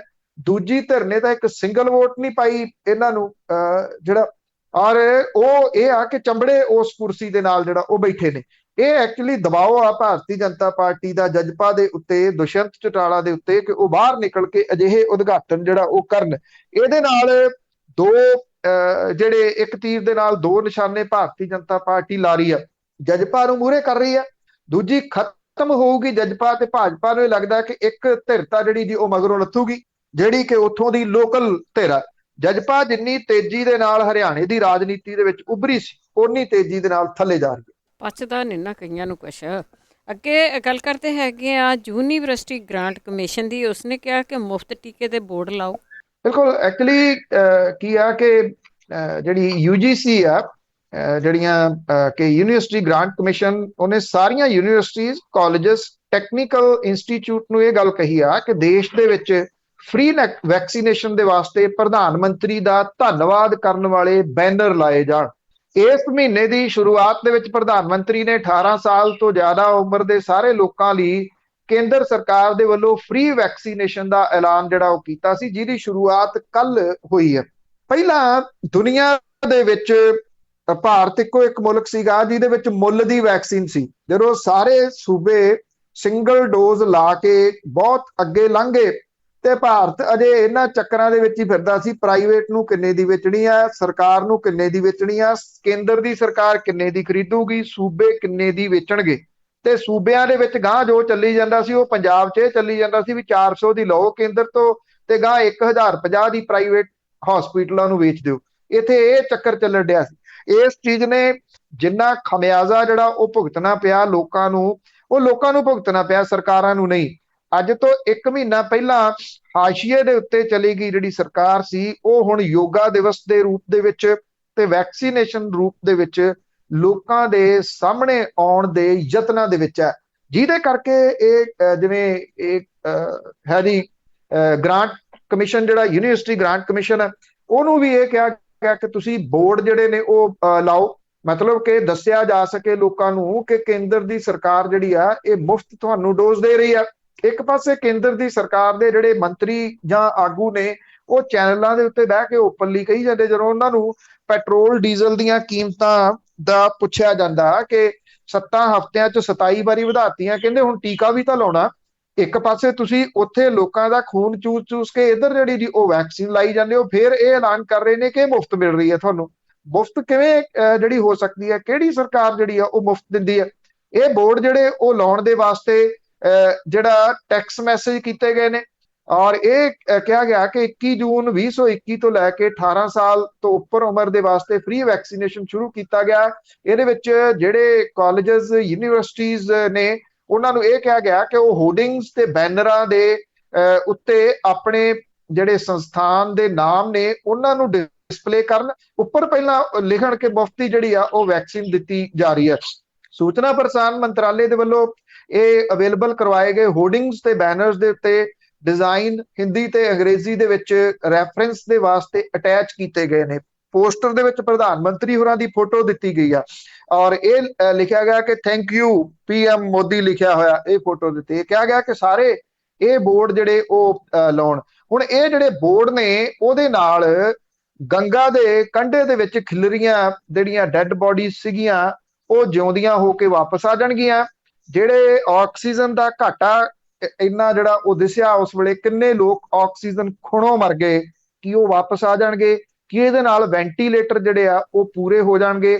ਇਹ ਸਾਰੇ ਸਵਾਲ ਆਪਣੀ ਜਗ੍ਹਾ ਦੇ ਉੱਤੇ ਖੜੇ ਨੇ, ਪਰ ਹੁਕਮ ਨੇ ਕਿਉਂਕਿ ਗਰੰਟਾਂ ਲੈਣੀਆਂ ਨੇ ਉਹਨਾਂ ਨੇ, ਅਗਲਿਆਂ ਨੇ ਜਿਹੜੇ ਉਹ ਵੱਡੇ ਵੱਡੇ ਬੋਰਡ ਜਿਹੜੇ ਉਹ ਕੱਲ ਤੱਕ ਚੇਪ ਦੇਣੇ ਆ। ਬਿਲਕੁਲ ਜੀ, ਬਣਾਏ ਹੀ ਹੋਣੇ ਆ। ਤੇ ਸੈਂਟਰ ਦੇ ਵਿੱਚ ਤੀਜੀ ਧਿਰ ਸਥਾਪਿਤ ਹੋ ਰਹੀ ਆ, ਉਹਨਾਂ ਦੀ ਅਹਿਮ ਮੀਟਿੰਗ। ਕੋਈ ਇਹਦੇ ਚ ਪ੍ਰਸ਼ਾਂਤ ਕਿਸ਼ੋਰ ਫੇਰ ਜਾਂਦਾ ਜੀ। ਪ੍ਰਸ਼ਾਂਤ ਕਿਸ਼ੋਰ ਜਿਹਨੇ ਕਿ ਪੱਛਮੀ ਬੰਗਾਲ ਦੇ ਵਿੱਚ ਮਮਤਾ ਬੈਨਰਜੀ ਹੋਰਾਂ ਦੇ ਵਾਸਤੇ ਨੀਤੀਆਂ ਘੜੀਆਂ, ਉਹ ਇਸ ਵੇਲੇ ਕੋਸ਼ਿਸ਼ ਕਰ ਰਹੇ ਆ ਕਿ ਮਮਤਾ ਬੈਨਰਜੀ ਨੂੰ ਪ੍ਰਧਾਨ ਮੰਤਰੀ ਦਾ ਜਿਹੜਾ ਫੇਸ ਹੈ ਉਹ ਭਾਰਤ ਦੇ ਵਿੱਚ ਬਣਾਇਆ ਜਾਵੇ। ਉਹਨੇ ਦੂਜੀ ਵਾਰੀ ਜਿਹੜੀ ਮੁਲਾਕਾਤ ਹੈ ਕੱਲ ਸ਼ਰਦ ਪਵਾਰ ਹੋਰਾਂ ਦੇ ਨਾਲ ਕੀਤੀ। ਸ਼ਰਦ ਪਵਾਰ ਹੋਰਾਂ ਨੇ ਅੱਜ ਵਿਰੋਧੀ ਧਿਰਾਂ ਦੀ ਮੀਟਿੰਗ ਜਿਹੜੀ ਆ ਉਹ ਸੱਦੀ ਆ। ਇਸ ਜਿਹੜਾ ਮੁੱਦੇ ਦੇ ਉੱਤੇ 15 ਜਿਹੜੀਆਂ ਸਿਆਸੀ ਧਿਰਾਂ ਨੇ ਉਹਨਾਂ ਨੂੰ ਇਸ ਮੀਟਿੰਗ ਦਾ ਸੱਦਾ ਜਿਹੜਾ ਉਹ ਦਿੱਤਾ ਗਿਆ। ਭਾਜਪਾ ਦਾ ਮੁਕਾਬਲਾ ਕਰਨ ਦੇ ਵਾਸਤੇ ਇਹ ਤੀਜੇ ਮੋਰਚੇ ਦਾ ਗਠਨ ਜਿਹੜਾ ਉਹ ਕੀਤਾ ਜਾ ਰਿਹਾ। ਸ਼ਰਦ ਪਵਾਰ ਇੱਕ ਇਸ ਤਰ੍ਹਾਂ ਦੇ ਨੇਤਾ ਨੇ ਜਿਨ੍ਹਾਂ ਨੂੰ ਵਿਰੋਧੀ ਧਿਰਾਂ ਦੇ ਵਿੱਚੋਂ ਕੋਈ ਜਿਹੜੀ ਧਿਰ ਹੈ ਉਹ ਮੰਨਫੀ ਨਹੀਂ ਕਰ ਸਕਦੀ, ਉਹਨੂੰ ਨਾ ਨਹੀਂ ਕਰ ਸਕਦੀ। ਇੱਕ ਰਿਸਪੈਕਟ ਹੁੰਦੀ ਆ ਉਹਨਾਂ ਦੀ ਉਮਰ ਦੀ ਵਜ੍ਹਾ ਕਰਕੇ ਤੇ ਤਜਰਬੇ ਦੀ ਵਜ੍ਹਾ ਕਰਕੇ। ਜਿਹੜੇ NCP ਦੇ ਪ੍ਰਮੁੱਖ ਨੇ ਸ਼ਰਦ ਪਵਾਰ ਹੁਰੀ, ਉਹਨਾਂ ਦੀ ਪਾਰਟੀ ਦੇ ਬੁਲਾਰੇ ਨੇ ਇਹ ਗੱਲ ਕਹੀ ਆ ਕਿ ਉਹ ਸ਼ਰਦ ਪਵਾਰ ਹੁਰੀ ਵਿਰੋਧੀ ਧਿਰਾਂ ਨੂੰ ਇਕਜੁੱਟ ਕਰਨ ਦੇ ਵਾਸਤੇ ਕੰਮ ਕਰ ਰਹੇ ਨੇ।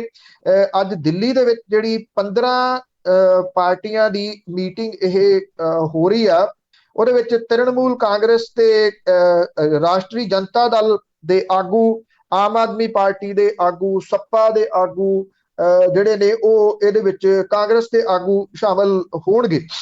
15 ਧਿਰਾਂ ਜਿਹੜੀਆਂ ਨੇ ਇਹ ਰਲ ਕੇ ਅਗਲੀ ਰਣਨੀਤੀ ਬਣਾਉਣਗੀਆਂ। ਰਣਨੀਤੀ ਦੇ ਵਿੱਚ ਕੀ ਹੋ ਸਕਦਾ ਹੈ ਕਿ UPA 2 ਬਣਾਈ ਜਾਊਗੀ ਜਾਂ UPA ਦੇ ਜਿਹੜੇ ਚੇਅਰਪਰਸਨ ਦੀ ਰਿਸਪੌਂਸਿਬਿਲਿਟੀ ਆ ਉਹ ਸੌਂਪੀ ਜਾਊਗੀ ਸ਼ਰਦ ਪਵਾਰ ਹੋਰਾਂ ਨੂੰ, ਕਿਉਂਕਿ ਅਜੇ UPA ਦੇ ਚੇਅਰਪਰਸਨ ਸੋਨੀਆ ਗਾਂਧੀ ਹੋਰੀ ਨੇ। ਸੋਨੀਆ ਗਾਂਧੀ ਹੋਰਾਂ ਦੀ ਜਿਹੜੀ ਸਰਗਰਮੀ ਆ ਉਹ ਲਗਭਗ ਨਾ ਮਾਤਰ ਹੈ। ਉਹਨਾਂ ਦੀ ਉਮਰ ਤੇ ਬਿਮਾਰ ਰਹਿਣ ਦੀ ਵਜ੍ਹਾ ਕਰਕੇ ਉਹ ਬਹੁਤੇ ਸਰਗਰਮ ਨਹੀਂ ਹੈਗੇ।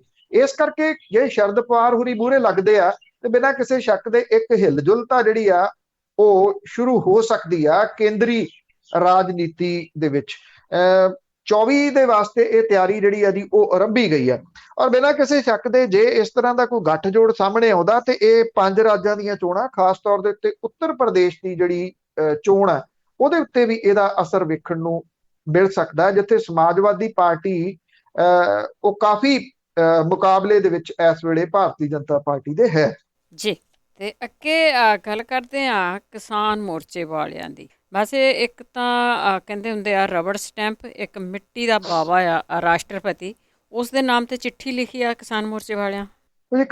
ਸੰਯੁਕਤ ਕਿਸਾਨ ਮੋਰਚੇ ਦੇ ਵੱਲੋਂ ਖੇਤੀ ਬਚਾਓ ਲੋਕਤੰਤਰ ਬਚਾਓ ਮੁਹਿੰਮ ਦੇ ਤਹਿਤ 26 ਜੂਨ ਨੂੰ ਵੱਖ-ਵੱਖ ਸੂਬਿਆਂ ਦੇ ਜਿਹੜੇ ਰਾਜ ਭਵਨ ਨੇ ਉਹਦੇ ਮੂਹਰੇ ਧਰਨਾ ਦੇ ਕੇ ਰਾਸ਼ਟਰਪਤੀ ਨੂੰ ਭੇਜੇ ਜਾਣ ਵਾਲੀ ਜਿਹੜੇ ਰੋਸ ਚਿੱਠੀ ਆ ਉਹਦੇ ਵਿੱਚ ਕਈ ਅਹਿਮ ਮੁੱਦੇ ਉਠਾਏ ਗਏ ਨੇ। ਰਾਸ਼ਟਰਪਤੀ ਰਾਮਨਾਥ ਕੋਵਿੰਦ ਨੂੰ ਸੰਬੋਧਨ ਕਰਦਿਆਂ ਇਸ ਚਿੱਠੀ ਦੇ ਵਿੱਚ ਲਿਖਿਆ ਗਿਆ ਕਿ ਇਤਿਹਾਸਕ ਕਿਸਾਨ ਅੰਦੋਲਨ ਖੇਤੀ ਨਹੀਂ ਸਗੋਂ ਦੇਸ਼ ਦੇ ਵਿੱਚ ਲੋਕਤੰਤਰ ਬਚਾਉਣ ਦਾ ਅੰਦੋਲਨ ਬਣ ਗਿਆ। ਔਰ 26 ਜੂਨ ਨੂੰ ਦੇਸ਼ ਦੇ ਵਿੱਚ ਪਹਿਲੀ ਵਾਰੀ 1975 ਚ ਐਮਰਜੈਂਸੀ ਲੱਗਣ ਦੀ ਵਰ੍ਹੇਗੰਢ ਹੈ। ਉਸ ਦਿਨ ਨੂੰ ਇਹ ਕਿਸਾਨ ਜਿਹੜਾ ਉਹ ਖੇਤੀ ਬਚਾਓ ਲੋਕਤੰਤਰ ਬਚਾਓ ਦੇ ਰੂਪ ਦੇ ਵਿੱਚ ਮਨਾ ਰਹੇ ਆ। ਇਹ ਆਖਿਆ ਗਿਆ ਕਿਸਾਨਾਂ ਦੇ ਵੱਲੋਂ ਕਿ ਕਿਸਾਨ ਬੜੇ ਦੁੱਖ ਤੇ ਗੁੱਸੇ ਦੇ ਨਾਲ ਇਹ ਚਿੱਠੀ ਦੇਸ਼ ਦੇ ਮੁਖੀ ਨੂੰ ਲਿਖ ਰਹੇ ਆ ਕਿ 140 ਕਰੋੜ ਦੇਸ਼ ਨੂੰ ਰੋਟੀ ਦੇਣ ਵਾਲੇ ਕਿਸਾਨਾਂ ਵੱਲੋਂ ਦੱਸਿਆ ਗਿਆ ਕਿ ਜਦੋਂ ਕਰੋਨਾ ਕਰਕੇ ਆਰਥਿਕਤਾ ਰੁਕ ਗਈ ਤਾਂ ਕਿਸਾਨਾਂ ਨੇ ਰਿਕਾਰਡ ਉਤਪਾਦਨ ਕੀਤਾ। 3 ਖੇਤੀ ਕਾਨੂੰਨਾਂ ਬਾਰੇ ਮੈਂ ਕਿਹਾ ਕਿ ਇਹ ਨਸਲਾਂ ਤੇ ਫਸਲਾਂ ਨੂੰ ਬਰਬਾਦ ਕਰ ਦੇਣਗੇ। ਮੁੱਠੀ ਭਰ ਕੰਪਨੀਆਂ ਨੂੰ ਖੇਤੀ ਸੌਂਪ ਦਿੱਤੀ ਜਾਊਗੀ। ਕਿਸਾਨਾਂ ਦਾ ਰੋਸ ਪਰਾਲੀ ਸਾੜ ਤੇ ਸਜ਼ਾ ਤੇ ਬਿਜਲੀ ਕਾਨੂੰਨ ਦੇ ਮਸੌਦੇ ਨੂੰ ਲੈ ਕੇ ਵੀ ਹੈ। ਕਿਸਾਨਾਂ ਦਾ ਗੁੱਸਾ ਕਾਨੂੰਨਾਂ ਨੂੰ ਗੈਰ ਜਮਹੂਰੀ ਢੰਗ ਨਾਲ ਪਾਸ ਕਰਨ ਨੂੰ ਲੈ ਕੇ ਆ, ਕਿਉਂਕਿ ਕਿਸਾਨਾਂ ਨਾਲ ਗੱਲ ਕੀਤੇ ਬਿਨਾਂ ਇਹ ਬਿੱਲ ਲਿਆਂਦੇ ਗਏ, ਪਾਸ ਕੀਤੇ ਗਏ। ਚਿੱਠੀ ਦੇ ਵਿੱਚ ਜ਼ੋਰ ਦਿੱਤਾ ਗਿਆ ਕਿ ਕਿਸਾਨ ਦਾਨ ਨਹੀਂ ਆਪਣੀ ਮਿਹਨਤ ਦਾ ਮੁੱਲ ਭਾਲਦੇ ਆ। ਇਹ ਵੀ ਕਿਹਾ ਗਿਆ ਕਿ ਕਿਸਾਨੀ ਕਰਜ਼ੇ ਵਿੱਚ ਡੁੱਬ ਰਹੀ ਹੈ। ਪਿਛਲੇ 30 ਸਾਲਾਂ ਦੇ ਦੌਰਾਨ 4 ਲੱਖ ਤੋਂ ਜ਼ਿਆਦਾ ਕਿਸਾਨ ਖੁਦਕੁਸ਼ੀਆਂ ਕਰ ਚੁੱਕੇ ਆ। ਕਿਸਾਨ ਸਵਾਮੀਨਾਥਨ ਕਮੇਟੀ ਦੀ ਰਿਪੋਰਟ ਲਾਗੂ ਕਰਨ ਤੇ ਡਟੇ ਆ ਤੇ ਕੇਂਦਰ ਸਰਕਾਰ ਦੇ ਦੁੱਗਣੀ ਆਮਦਨ ਦੇ ਵਾਅਦੇ ਨੂੰ ਜੁਮਲਾ ਦੱਸ ਰਹੇ ਆ। ਚਿੱਠੀ ਦੇ ਵਿੱਚ ਇਹ ਵੀ ਲਿਖਿਆ ਗਿਆ ਕਿ ਪਿਛਲੇ ਮਹੀਨਿਆਂ ਦੇ ਦੌਰਾਨ ਕਿਸਾਨ ਅੰਦੋਲਨ ਨੂੰ ਤੋੜਨ ਲਈ ਲੋਕਤੰਤਰੀ ਮਰਿਆਦਾਵਾਂ ਦੀਆਂ ਧੱਜੀਆਂ ਉਡਾਉਣ ਦੇ ਉੱਤੇ ਉਂਗਲ ਜਿਹੜੀ ਉਹ ਧਰੀ ਗਈ ਹੈ। ਇਹ ਕਿਹਾ ਗਿਆ ਕਿ 46 ਸਾਲ ਪਹਿਲਾਂ ਐਮਰਜੈਂਸੀ ਥੋਪੇ ਜਾਣ ਦੇ ਹਵਾਲੇ ਦੇ ਨਾਲ ਕਿਸਾਨਾਂ ਨੇ ਕਿਹਾ ਕਿ ਮੌਜੂਦਾ ਸਮੇਂ ਦੇ ਵਿੱਚ ਵੀ ਸੱਚੇ ਦੇਸ਼ ਭਗਤ ਜੇਲ੍ਹਾਂ ਦੇ ਵਿੱਚ ਬਿਨਾਂ ਕਸੂਰ ਤੋਂ ਬੰਦ ਨੇ ਤੇ ਅਣਐਲਾਨੀ ਐਮਰਜੈਂਸੀ ਦੇ ਨਾਲ ਵਿਰੋਧੀਆਂ ਦੀ ਆਵਾਜ਼ ਜਿਹੜੀ ਆ ਉਹ ਦਬਾਈ ਜਾ ਰਹੀ ਹੈ। ਦੇਖੋ ਸ਼ਾਇਦ ਹੋ ਸਕਦਾ ਕਿ ਮੈਂ ਤਾਂ ਨਾਮ ਦੱਸਦਾ ਕਿ ਬਹੁਤਿਆਂ ਨੂੰ ਕਿਤੇ ਨਾਮ ਹੀ ਨਾ ਭੁੱਲ ਗਿਆ ਹੋਵੇ ਕਿ ਰਾਸ਼ਟਰਪਤੀ ਜਿਹੜੇ ਉਹਨਾਂ ਦਾ ਕੀ ਨਾਮ ਹੈ। ਤੋ ਇਹ ਜਿਹੜੀ ਚਿੱਠੀ ਆ, ਇਦਾਂ ਦੀ ਇੱਕ ਚਿੱਠੀ ਪਹਿਲਾਂ ਪ੍ਰਧਾਨ ਮੰਤਰੀ ਨੂੰ ਵੀ ਕਿਸਾਨਾਂ ਨੇ ਲਿਖੀ ਸੀਗੀ ਪਿਛਲੇ ਦਿਨੀ। ਕਿਸਾਨ ਬੋਲ ਰਹੇ ਆ, ਲਿਖ ਰਹੇ ਆ। ਕੇਂਦਰ ਦੀ ਸਰਕਾਰ ਦਾ ਇੱਕ ਜਿਹੜਾ ਜੀ ਉਹਨੇ ਜੋ ਤਰੀਕਾ ਅਪਣਾਇਆ ਹੋਇਆ 22 ਜਨਵਰੀ ਤੋਂ ਬਾਅਦ ਕਿ ਕਿਸਾਨਾਂ ਦੀ ਗੱਲ ਹੀ ਨਾ ਕਰੋ, ਇਹਨਾਂ ਦਾ ਜ਼ਿਕਰ ਹੀ ਨਾ ਕਰੋ, ਮੰਗਾਂ ਤਾਂ ਬਹੁਤ ਦੂਰ ਦੀ ਗੱਲ ਹੈ, ਇਸ ਅੰਦੋਲਨ ਦਾ ਜਿਹੜਾ ਜੀ ਉਹ ਜ਼ਿਕਰ ਨਾ ਕਰੋ। ਹੁਣ 26 ਜੂਨ ਨੂੰ ਜਦੋਂ ਇਸ ਐਮਰਜੈਂਸੀ ਜਿਹੜੀ 1975 ਦੇ ਵਿੱਚ ਲੱਗੀ ਸੀਗੀ ਉਹਨੂੰ ਯਾਦ ਕਰਦੇ ਆ ਅੱਜ ਮੌਜੂਦਾ ਐਮਰਜੈਂਸੀ ਦਾ ਜਿਹੜਾ ਉਹ ਜ਼ਿਕਰ ਰਾਜਪਾਲਾਂ ਦੇ ਦਫ਼ਤਰਾਂ ਨੂੰ ਘੇਰ ਕੇ ਕਿਸਾਨ ਵੱਖ-ਵੱਖ ਸੂਬਿਆਂ ਦੇ ਵਿੱਚ ਕਰਨਗੇ ਜੀ। ਅਖੀਰ ਦੇ ਵਿੱਚ ਅਖੀਰਲਾ ਸਵਾਲ ਹੋਊਗਾ ਤਾਂ ਸਰੋਤੇ 'ਚ ਤੁਹਾਡਾ ਵੀ ਕੋਈ ਸਵਾਲ ਹੈ ਤੁਸੀਂ ਕਾਲ ਕਰ ਸਕਦੇ ਹੋ 4082725200 408-272-5200। ਤੇ ਕੁਝ ਲੋਕ ਨੇ ਜੀ ਲਟੇਰੇ ਕਿਸਮ ਦੇ ਜਿਹੜੇ ਲੋਕਾਂ ਨੂੰ ਕਾਲਾਂ ਕਰ ਕਰਕੇ ਉਹ ਲੁੱਟਦੇ ਆ। ਬਾਹਰਲੀਆਂ ਕੰਟਰੀਆਂ ਦੇ ਵਿੱਚ ਤਾਂ ਬਹੁਤ ਜ਼ਿਆਦਾ ਵੱਡਾ ਦੌਰ ਚਲਾਇਆ ਨਹੀਂ ਤੇ ਭਾਰਤ ਵਿੱਚ ਵੀ ਇਸੇ ਤਰ੍ਹਾਂ ਹੋ ਰਿਹਾ। ਪੰਜਾਬ ਦੇ ਵਿੱਚ UP, ਰਾਜਸਥਾਨ, ਮੱਧ ਪ੍ਰਦੇਸ਼ ਦੇ ਠੱਗਾਂ ਦੀ ਵੱਡੀ ਐਂਟਰੀ ਆ। ਔਰ ਹੁਣ ਜਿਹੜਾ ਗਵਾਂਢੀ ਮੁਲਕ ਆ ਉੱਥੋਂ ਵੀ ਕੁਝ ਸਾਈਬਰ ਕੰਪਲੇਂਟਸ ਜਿਹੜੀਆਂ ਉਹ ਸਾਹਮਣੇ ਆਉਣ ਤੋਂ ਬਾਅਦ ਇਹ ਪਤਾ ਲੱਗ ਰਿਹਾ ਕਿ ਉਹ ਵੀ ਹੁਣ ਇੱਥੋਂ ਦੇ ਜਿਹੜਾ ਚੜ੍ਹਦਾ ਪੰਜਾਬ ਹੈ ਇਹਦੇ ਵਿੱਚ ਆਪਣਾ ਹੱਥ ਅਜਮਾ ਰਹੇ ਆ। ਲੁਧਿਆਣੇ ਦੇ ਵਿੱਚ ਕੁਝ ਕੇਸ ਸਾਹਮਣੇ ਆਏ ਆ, ਹਾਲਾਂਕਿ ਪੰਜਾਬ, ਹਿਮਾਚਲ ਤੇ ਹਰਿਆਣਾ ਦੇ ਵਿੱਚ ਇਸ ਤਰ੍ਹਾਂ ਦੇ ਦਰਜਨਾਂ ਮਾਮਲੇ ਜਿਹੜੇ ਸਾਹਮਣੇ ਆ ਚੁੱਕੇ ਆ, ਜਿਹਦੇ ਵਿੱਚ ਇੱਕ ਠੱਗੀ ਨੂੰ ਟਰੈਕ ਕਰਨ ਤੋਂ ਬਾਅਦ ਜਿਹੜਾ ਜੀ ਉਹ ਪਤਾ ਲੱਗਦਾ ਹੈ ਕਿ ਕਿਸ ਤਰੀਕੇ ਦੇ ਨਾਲ ਇਹ ਆਪਣਾ ਜਾਲ ਵਿਛਾਉਂਦੇ ਤੁਰੇ ਜਾ ਰਹੇ ਆ। ਇਹਨਾਂ ਦਾ ਪੈਟਰਨ ਇੱਕੋ ਹੀ ਆ। ਇਹ ਕੀ ਕਰਦੇ ਆ ਕਿ ਮੰਨ ਲਓ ਜਿਹੜੇ ਵਿਦੇਸ਼ਾਂ 'ਚ ਬੈਠੇ ਆ ਲੋਕ, ਇਹ ਉਹਨਾਂ ਦੇ ਵਾਸਤੇ ਵਾਰਨਿੰਗ ਵਾਲੀ ਜਿਹੜੀ ਗੱਲ ਆ, ਜਾਂ ਉਹਨਾਂ ਨੂੰ ਸੁਚੇਤ ਹੋਣ ਦੀ ਲੋੜ ਆ ਕਿ ਉਹ ਇਸ ਮਾਮਲੇ ਦੇ ਉੱਤੇ ਜਦੋਂ ਉਹਨਾਂ ਨੂੰ ਕੋਈ ਮੈਸੇਜ ਆਉਂਦਾ, ਮੰਨ ਲਓ ਸਪੋਜ਼ ਮੇਰਾ ਫੋਨ ਕਿਸੇ ਕੋਲੇ ਹੈ, ਮੇਰੇ ਫੋਨ ਨੂੰ ਉਸੇ ਤਰ੍ਹਾਂ ਦਾ ਬਣਾ ਕੇ ਉਹਦੇ ਤੋਂ WhatsApp ਤੁਹਾਨੂੰ ਆ ਜਾਂਦਾ ਕਿ ਮੈਂ ਇਸ ਮੁਸੀਬਤ ਦੇ ਵਿੱਚ ਜਿਹੜਾ ਉਹ ਫਸ ਗਿਆ, ਮੇਰੀ ਮਦਦ ਕੀਤੀ ਜਾਵੇ। ਅਕਸਰ ਹੁੰਦਾ ਕੀ ਆ, ਅਗਲਾ ਸੋਚਦਾ ਮੇਰੇ ਇਹ ਸੰਪਰਕ ਵਾਲੇ ਦਾ ਨੰਬਰ ਹੈ, ਉਹ ਨਾਲ ਦੀ ਨਾਲ ਜਿਹੜਾ ਉਹ ਉਹਨੂੰ ਕੁਛ ਨਾ ਕੁਛ ਪੈਸੇ ਜਿਹੜੇ ਉਹ ਭੇਜ ਦਿੰਦਾ। ਤੇ ਇਹ ਵੀ ਕਿਹਾ ਜਾ ਰਿਹਾ ਕਿ ਪੁਲਿਸ ਰਿਕਾਰਡ ਦੇ ਵਿੱਚ 2300 ਦੇ ਕਰੀਬ ਠੱਗੀ ਦੇ ਮਾਮਲੇ ਜਿਨ੍ਹਾਂ ਦੇ ਉੱਤੇ ਜਾਂਚ ਜਿਹੜੀ ਆ ਉਹ ਚੱਲ ਰਹੀ ਹੈ। ਔਰ ਇਸ ਵੇਲੇ ਅੰਕੜਿਆਂ ਦੇ ਹਿਸਾਬ ਦੇ ਨਾਲ 10 ਤੋਂ 12 ਜਿਹੜੇ ਸ਼ਿਕਾਇਤਾਂ ਨੇ ਉਹ ਇੱਥੇ ਆ ਰਹੀਆਂ ਨੇ। ਠੱਗੀ ਕਿੱਥੋਂ ਹੋਈ ਇਹਦਾ ਜਿਹੜਾ ਜੀ ਉਹ ਥੋ ਪਤਾ ਅਜੇ ਪੂਰਾ ਨਹੀਂ ਲੱਗ ਰਿਹਾ। ਇਹ ਕਿਹਾ ਜਾ ਰਿਹਾ ਹੈ ਕਿ ਸਾਈਬਰ ਜਿਹੜਾ ਇਹ ਕ੍ਰਾਈਮ ਹੈ ਉਹਦਾ ਪਤਾ ਲਾਉਣ ਦੀ ਕੋਸ਼ਿਸ਼ ਜਿਹੜੀ ਉਹ ਕੀਤੀ ਜਾ ਰਹੀ ਹੈ।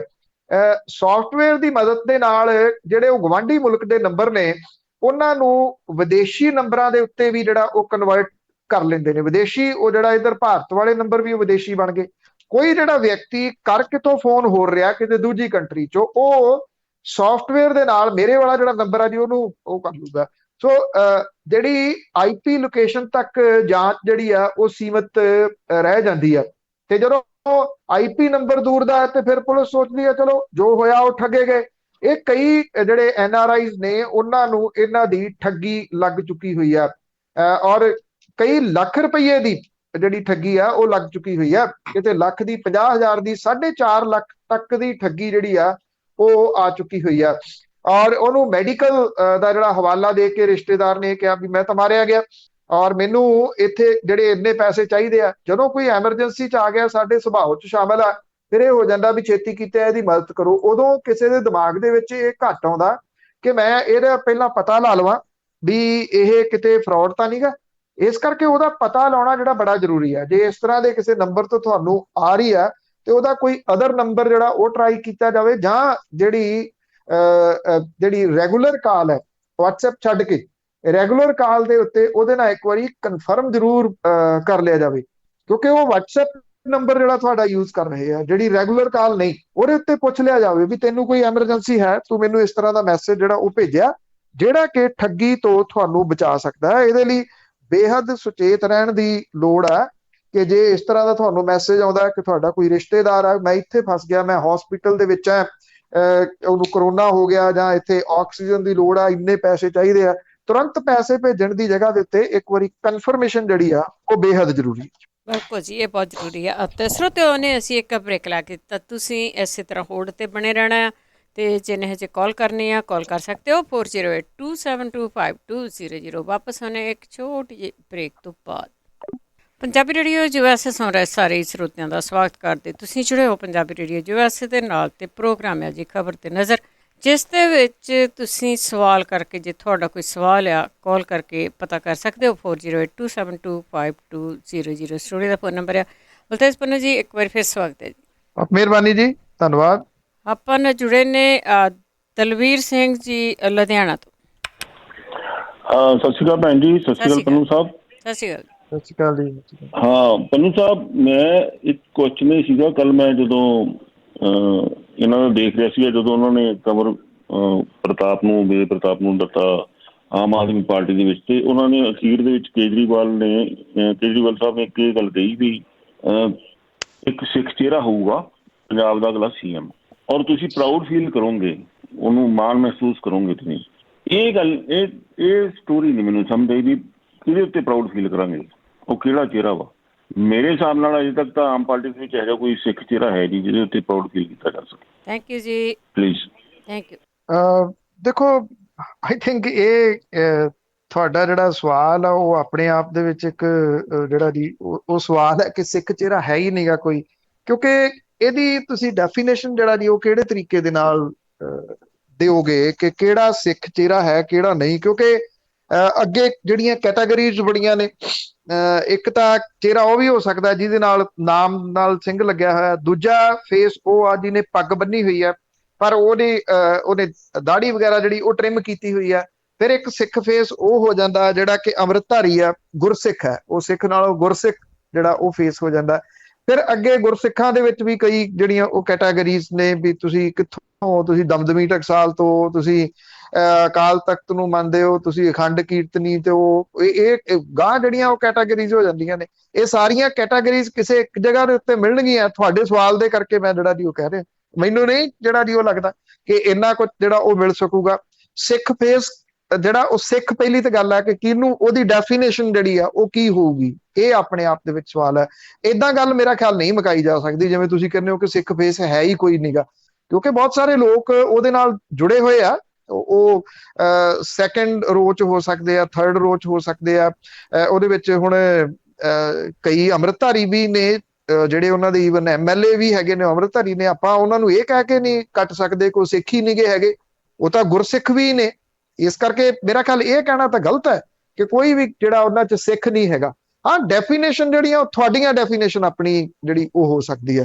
ਜਿੱਥੋਂ ਤੱਕ ਕੇਜਰੀਵਾਲ ਹੋਰਾਂ ਦੇ ਜਿਹੜਾ ਇਸ ਸਵਾਲ ਦੇ ਜਵਾਬ ਦੀ ਗੱਲ ਹੈ, ਰਾਜਨੀਤਿਕ ਜਿਹੜੇ ਹੁੰਦੇ ਆ ਏਦਾਂ ਦੇ ਸਵਾਲ ਖੜੇ ਕਰਨ ਵਾਲੇ, ਉਹਨਾਂ ਦੇ ਕਈ ਮਾਇਨੇ ਇੱਕ ਇੱਕ ਸਵਾਲ ਦੇ ਨਿਕਲਦੇ ਹੁੰਦੇ ਆ।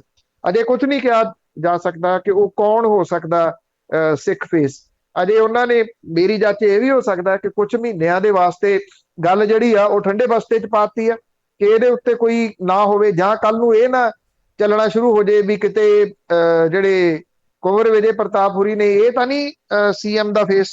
ਜਾਂ ਜਿਹੜੀਆਂ ਕੁਝ ਕਿਆਸ ਰਾਈਆਂ ਇਹ ਲੱਗਦੀਆਂ ਨੇ ਕਿ ਦਿੱਲੀ ਦੀਆਂ ਜਦੋਂ ਪਾਵਰਾਂ ਘਟ ਗਈਆਂ ਨੇ ਕਿ ਅਰਵਿੰਦ ਕੇਜਰੀਵਾਲ ਖੁਦ ਤਾਂ ਨਹੀਂ ਬਣਨਾ ਚਾਹੁੰਦੇ ਪੰਜਾਬ ਦੇ ਮੁੱਖ ਮੰਤਰੀ।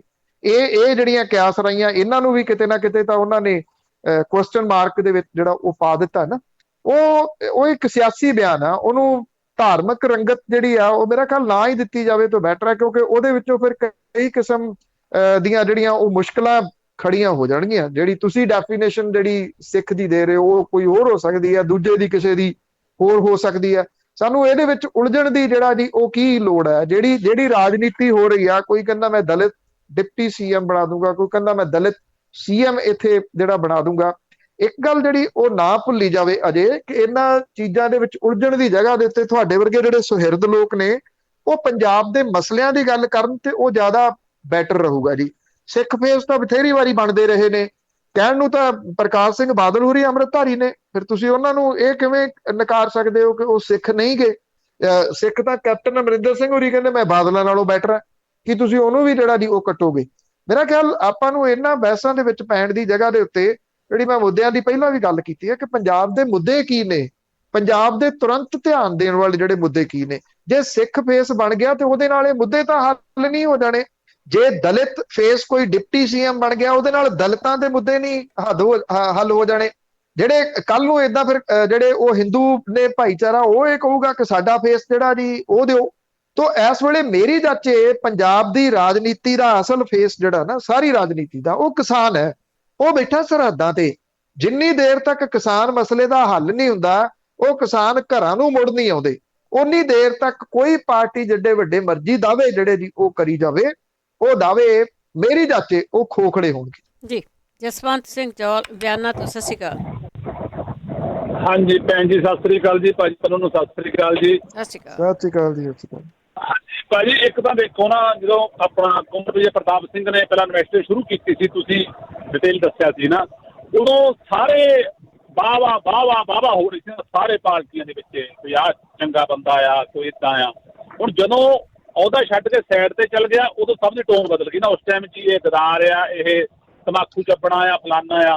ਭਾਜੀ ਮੈਂ ਇਹ ਪੁੱਛਣਾ ਚਾਹੁੰਦਾ, ਜਿਸ ਤਰ੍ਹਾਂ ਤੁਸੀਂ ਦੱਸਿਆ ਸੀ ਵੀ ਇਸ ਕੁੰਵਰ ਵਿਜੇ ਪ੍ਰਤਾਪ ਸਿੰਘ ਨੂੰ ਹਾਈ ਕੋਰਟ ਦੇ ਵਿਸ਼ਵਾਸ ਬਹੁਤ ਕਰਦਾ, ਹਾਈ ਕੋਰਟ ਜਿਹੜਾ ਆਪਣੇ ਜਿਹੜੇ ਅਫਸਰ ਸੀ ਚੰਗੇ ਲੈਣ ਦੇ ਜੀ, ਇਹਦੇ ਚ ਆਪਣੇ ਪੰਜਾਬ ਦੇ ਵੀ ਆਪਣੇ ਅਫਸਰ ਹੈਗੇ ਜਿਹਨਾਂ ਹਾਈ ਕੋਰਟ ਵਿਸ਼ਵਾਸ ਕਰਦਾ ਕਿ ਜਿਹੜੀ ਇਹ ਤਾਂ ਹੁਣ ਚੰਗੀ ਤਦਾਰ ਦਾ ਬੰਦਾ ਆਪਾਂ ਕਹਿੰਦੇ ਆ ਜੀ, ਆਪਾਂ ਇਨਸਾਨ ਨੂੰ ਮੰਨਦੇ ਆ ਜੀ। ਅੱਜ ਤੱਕ ਸਾਡੇ ਪੰਜਾਬ ਵਿੱਚ ਤੁਸੀਂ ਆਪਣੇ ਦੱਸ ਦਿਓ ਕਿੰਨੇ ਸਿੱਖ ਚਿਹਰੇ ਜਿਹੜੇ ਪੰਜਾਬ ਦੇ ਲਈ ਆਏ ਆ, ਕਿੰਨਾ ਕੁ ਫਾਇਦਾ ਹੋਇਆ ਸਾਨੂੰ ਉਹਨਾਂ ਚੀਜ਼ਾਂ ਦਾ, ਕਿੰਨਾ ਕੁ ਅਸੀਂ ਸਾਨੂੰ ਅੱਗੇ ਲੈ ਕੇ ਗਏ ਆ, ਜਾਂ ਕਿੰਨਾ ਕੁ ਪਿੱਛੇ ਖਿੱਚਿਆ? ਭੈਣ ਜੀ ਜਵਾਬ ਸੁਣ ਲੈਣ ਦਿਓ ਜੀ। ਦੇਖੋ ਇਹ ਸਵਾਲ ਤੁਹਾਡਾ ਬਹੁਤ ਵੱਡਾ ਹੈ ਜੀ, ਬਹੁਤ ਵੱਡਾ ਸਵਾਲ ਹੈ ਕਿ ਕਿੰਨੇ ਫੇਸ ਨੇ ਜਿਨ੍ਹਾਂ ਦੇ ਉੱਤੇ ਯਕੀਨ ਜਿਹੜਾ ਜੀ ਉਹ ਕਰਦਾ। ਆਈ ਥਿੰਕ ਜੇ ਪ੍ਰਾਊਡ ਫੀਲ ਕਰਨਾ ਹੋਵੇ, ਮੈਨੂੰ ਪੁੱਛਣਾ ਹੋਵੇ, ਤੇ ਸਾਰੋਂ ਸਾਹਿਬ ਰਿਟਾਇਰਡ ਹੋਏ ਆ ਜੀ ਕੁਝ ਸਮਾਂ ਪਹਿਲਾਂ ਇੱਥੇ ਪੰਜਾਬ ਹਰਿਆਣਾ ਹਾਈ ਕੋਰਟ ਦੇ ਚੀਫ ਜਸਟਿਸ ਦੇ ਵਜੋਂ। ਤੁਸੀਂ ਬਾਕੀ ਉਹਨਾਂ ਦੀਆਂ ਕਾਰਗੁਜ਼ਾਰੀਆਂ ਜੇ ਸਾਈਡ ਦੇ ਉੱਤੇ ਵੀ ਕਰਦੇ ਹੋ, ਤੇ ਜਦੋਂ ਸਰਸੇ ਵਾਲੇ ਨੂੰ ਸਜ਼ਾ ਹੋਈ ਆ ਉਸ ਵੇਲੇ ਜਿਵੇਂ ਉਹਨਾਂ ਨੇ ਪੰਜਾਬ ਹਰਿਆਣਾ ਬਚਾਏ ਆ ਘੰਟੇ ਘੰਟੇ ਬਾਅਦ ਜਿਹੜੀ ਉਹ ਅਦਾਲਤ ਲਾ ਕੇ, ਮੇਰੀ ਜਾਣਕਾਰੀ ਦੇ ਮੁਤਾਬਕ, ਜਿੰਨਾ ਮੈਂ ਸਮਝਦਾ, ਮੇਰੀ ਇਨਫੋਰਮੇਸ਼ਨ, ਮੇਰੀ ਨੌਲੇਜ ਬਹੁਤ ਥੋੜੀ ਹੋ ਸਕਦੀ, ਪੂਰ ਹੋ ਸਕਦੀ ਇਸ ਮਾਮਲੇ ਤੇ, ਕਿਸੇ ਅੱਜ ਤੱਕ ਜੱਜ ਨੇ ਅਜਿਹਾ ਜ਼ਿੰਮੇਵਾਰੀ ਵਾਲਾ ਰੋਲ ਜਿਹੜਾ ਜੀ ਉਹ ਨਹੀਂ ਨਿਭਾਇਆ। ਉਹਨਾਂ ਦੀ ਬਹੁਤ ਵੱਡੀ ਰਿਸਪੈਕਟ ਹੈ, ਉਹਨਾਂ ਨੂੰ ਸਿੱਖ ਗੁਰਦੁਆਰਾ ਜੁਡੀਸ਼ੀਅਲ ਕਮਿਸ਼ਨ ਦੀ ਜਿਹੜੀ ਆ ਉਹ ਜ਼ਿੰਮੇਵਾਰੀ ਵੀ ਦਿੱਤੀ ਗਈ ਆ। ਹੁਣ ਜੱਜ ਜਗਦੀਪ ਸਿੰਘ ਹੋਰੀ ਵੀ ਨੇ, CBI ਅਦਾਲਤ ਦੇ ਨੇ। ਗੱਲ ਇਹ ਆ ਕਿ ਉਹ ਲੱਭਣੇ ਪੈਂਦੇ ਨੇ। ਹਾਂ, ਇੰਨਾ ਜ਼ਰੂਰ ਹੈਗਾ, ਜਿਵੇਂ ਮੈਂ ਇਹ ਕਿਹਾ ਕਿ ਅਸੀਂ ਇੱਕ ਪਾਸੇ ਤਾਂ ਕਹਿੰਦੇ ਫਲਾਨਾ ਭਈਆ ਆ ਗਿਆ, ਫਲਾਨਾ ਤੰਬਾਕੂ ਚੱਬਣਾ ਆ ਗਿਆ, ਦੂਜੇ ਪਾਸੇ ਜਿਹੜੇ ਨੀਤੀ ਘਾੜੇ ਨੇ ਉਹ ਕੌਣ ਨੇ? ਕਿ ਪੰਜਾਬ ਦੇ ਜਿਹੜੀ ਜਨਰੇਸ਼ਨ ਆ, ਪੰਜਾਬ ਦੀ ਨਵੀਂ ਜਨਰੇਸ਼ਨ ਹੋ ਗਈ, ਪੁਰਾਣੀ ਹੋ ਗਈ, ਉਹਨਾਂ ਦੇ ਵਿੱਚ ਇੰਟੈਲੈਕਚੁਅਲ ਵਰਗ ਜਿਹੜਾ ਉਹ ਹੈ ਨੀਗਾ, ਹੈਗਾ ਜੀ ਉਹ ਚੁੱਪ ਕਰਕੇ ਬੈਠ ਗਿਆ। ਕਿਉਂਕਿ ਸਾਡੇ ਵਿੱਚ ਇੱਕ ਜਿਹੜੀ ਸਭ ਤੋਂ ਵੱਡੀ ਬਦਕਿਸਮਤੀ ਆ ਕਿ ਅਸੀਂ ਠੱਪੇ ਜਿਹੜੇ ਉਹ ਹੱਥਾਂ 'ਚ ਲਈ ਫਿਰਦੇ ਆ। ਬਈ ਐਸ ਸੂਨ ਕੋਈ ਪੰਜਾਬੀ ਬੋਲਿਆ, ਅਸੀਂ ਝੱਟ ਦੇਣੀ ਉਹਦੇ ਉੱਤੇ ਜਿਹੜਾ ਜੀ ਉਹ ਠੱਪੇਬਾਜ਼ੀ ਕਰ ਦਿਆਂਗੇ। ਆ ਕਿਸਾਨ ਅੰਦੋਲਨ ਦੇ ਵਿੱਚ ਤੁਸੀਂ ਸਾਰਾ ਕੁਝ ਦੇਖ ਰਹੇ ਹੋ। ਜੇ ਤਾਂ ਗੁਰਨਾਮ ਸਿੰਘ ਚੜੂਨੀ ਹੋਰਾਂ ਦੀ ਗੱਲ ਆਉਂਦੀ, ਉਹਨਾਂ ਦੇ ਉੱਤੇ ਕੋਈ ਕਿੰਤੂ ਪਰੰਤੂ ਨਹੀਂ ਗਾ। ਰਕੇਸ਼ ਟਕੈਤ ਹੋਰਾਂ ਦੀ ਗੱਲ ਆਉਂਦੀ, ਉਹਨਾਂ ਦੇ ਉੱਤੇ ਕੋਈ ਕਿੰਤੂ ਪਰੰਤੂ ਨਹੀਂ। ਬਹੁਤ ਵਧੀਆ ਕੰਮ ਜਿਹੜਾ ਜੀ ਉਹ ਸਾਰੇ ਕਰ ਰਹੇ ਆ। ਪਰ ਜਦੋਂ ਪੰਜਾਬ ਦੇ ਜਿਹੜੇ ਕਿਸਾਨ ਆਗੂ ਨੇ ਉਹਨਾਂ ਦੀ ਗੱਲ ਆਉਂਦੀ ਆ, ਉਹਦੇ ਉੱਤੇ ਅਸੀਂ ਵੰਡੇ ਕਿਉਂ ਜਾਂਦੇ ਆ? ਕੋਈ ਥੋੜੀ ਵੰਡਦਾ ਜੀ, ਅਸੀਂ ਵੰਡਦੇ ਆ। ਘਰ ਦਾ ਜੋਗੀ ਜੋਗੜਾ, ਬਾਹਰ ਦਾ ਜੋਗੀ ਸਿੱਧ। ਸਾਡੇ ਵਾਸਤੇ ਜਿਹੜਾ ਜੀ ਇਹ ਪੰਜਾਬੀਆਂ ਦੇ ਵਾਸਤੇ ਹੈ। ਜਦੋਂ ਕੋਈ ਹੋਰ ਨਾਮ ਜਿਹੜਾ ਜੀ ਉਹ ਆ ਗਿਆ, ਉਹ ਐਕਸੈਪਟੇਬਲ ਹੈ। ਜਦੋਂ ਜਿਹੜਾ ਉਹ ਪੰਜਾਬੀ ਕੋਈ ਨਾਮ ਆ ਗਿਆ, ਸਿੱਖ ਫੇਸ ਜਿਹੜਾ ਜੀ ਉਹ ਨਾਮ ਆ ਗਿਆ, ਸਾਨੂੰ ਪਤਾ ਨਹੀਂ ਕਿ ਉਹ ਧੱਫੜ ਜਿਹੜੇ ਉਹ ਪੈਣੇ ਸ਼ੁਰੂ ਹੋ ਜਾਂਦੇ ਆ ਜੀ। ਇਹ ਜਿਹੜੀ ਸਮੱਸਿਆ ਵੱਡੀ ਬਣੀ ਹੋਈ ਆ। ਕਿਸੇ ਦੇ ਉੱਤੇ ਵਿਸ਼ਵਾਸ ਨਾ ਜਿਹੜਾ ਉਹ ਕਰਨਾ। ਇਹ ਨਹੀਂ ਹੈਗਾ ਕਿ ਪੰਜਾਬ ਦੇ ਵਿੱਚ ਇੰਟੈਲੈਕਚੁਅਲ ਵਰਗ ਨਹੀਂ ਹੈਗਾ। ਬਹੁਤ ਕਮਾਲ ਤੋਂ ਕਮਾਲ ਦੇ ਲੋਕ ਜਿਹੜੇ ਆ ਉਹ ਬੈਠੇ ਪਏ ਆ, ਵੱਡੇ ਤੋਂ ਵੱਡੇ ਦਿਮਾਗ ਜਿਹੜੇ ਉਹ ਬੈਠੇ ਪਏ ਆ। ਪਰ ਗੱਲ ਇਹੀ ਆ ਕਿ ਉਹ ਹੈਗੇ ਕਿੱਥੇ ਨੇ ਜਾਂ ਬੋਲ ਕਿਉਂ ਨਹੀਂ ਰਹੇ, ਉਹ ਚੁੱਪ ਕਿਉਂ ਕਰ ਗਏ? ਇਹਦੇ ਉੱਤੇ ਜੇ ਅੱਜ ਵੀ ਸਾਡੇ ਜਿਹੜੇ ਭਾਈਚਾਰੇ ਨੇ ਨਾ ਸੋਚਿਆ ਤੇ ਸਾਡੇ ਵਾਸਤੇ ਬੋਲਣ ਵਾਲਾ ਹੀ ਕੋਈ ਨਹੀਂ ਰਹੂਗਾ ਜੀ।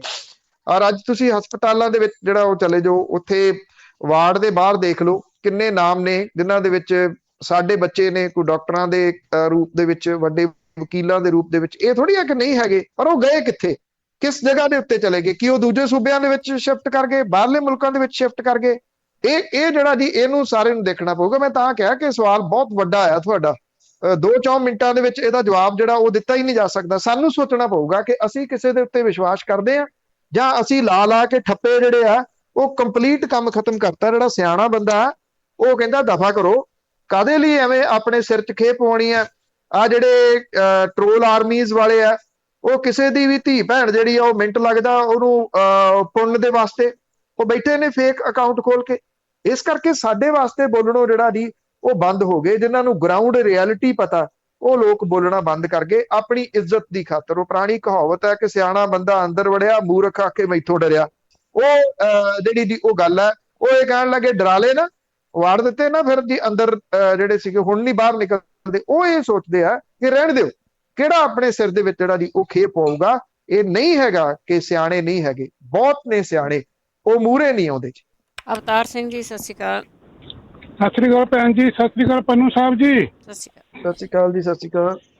ਅਵਤਾਰ ਸਿੰਘ ਬੋਲਦਾ ਜੀ ਮਨਟੀਕੇ ਤੋਂ। ਪੰਨੂ ਸਾਹਿਬ ਬਹੁਤ ਘਪਲੇ ਚੋਰੀਆਂ ਬੜੀਆਂ ਸੁਣੀਆਂ ਸੀਗੀਆਂ ਜੀ।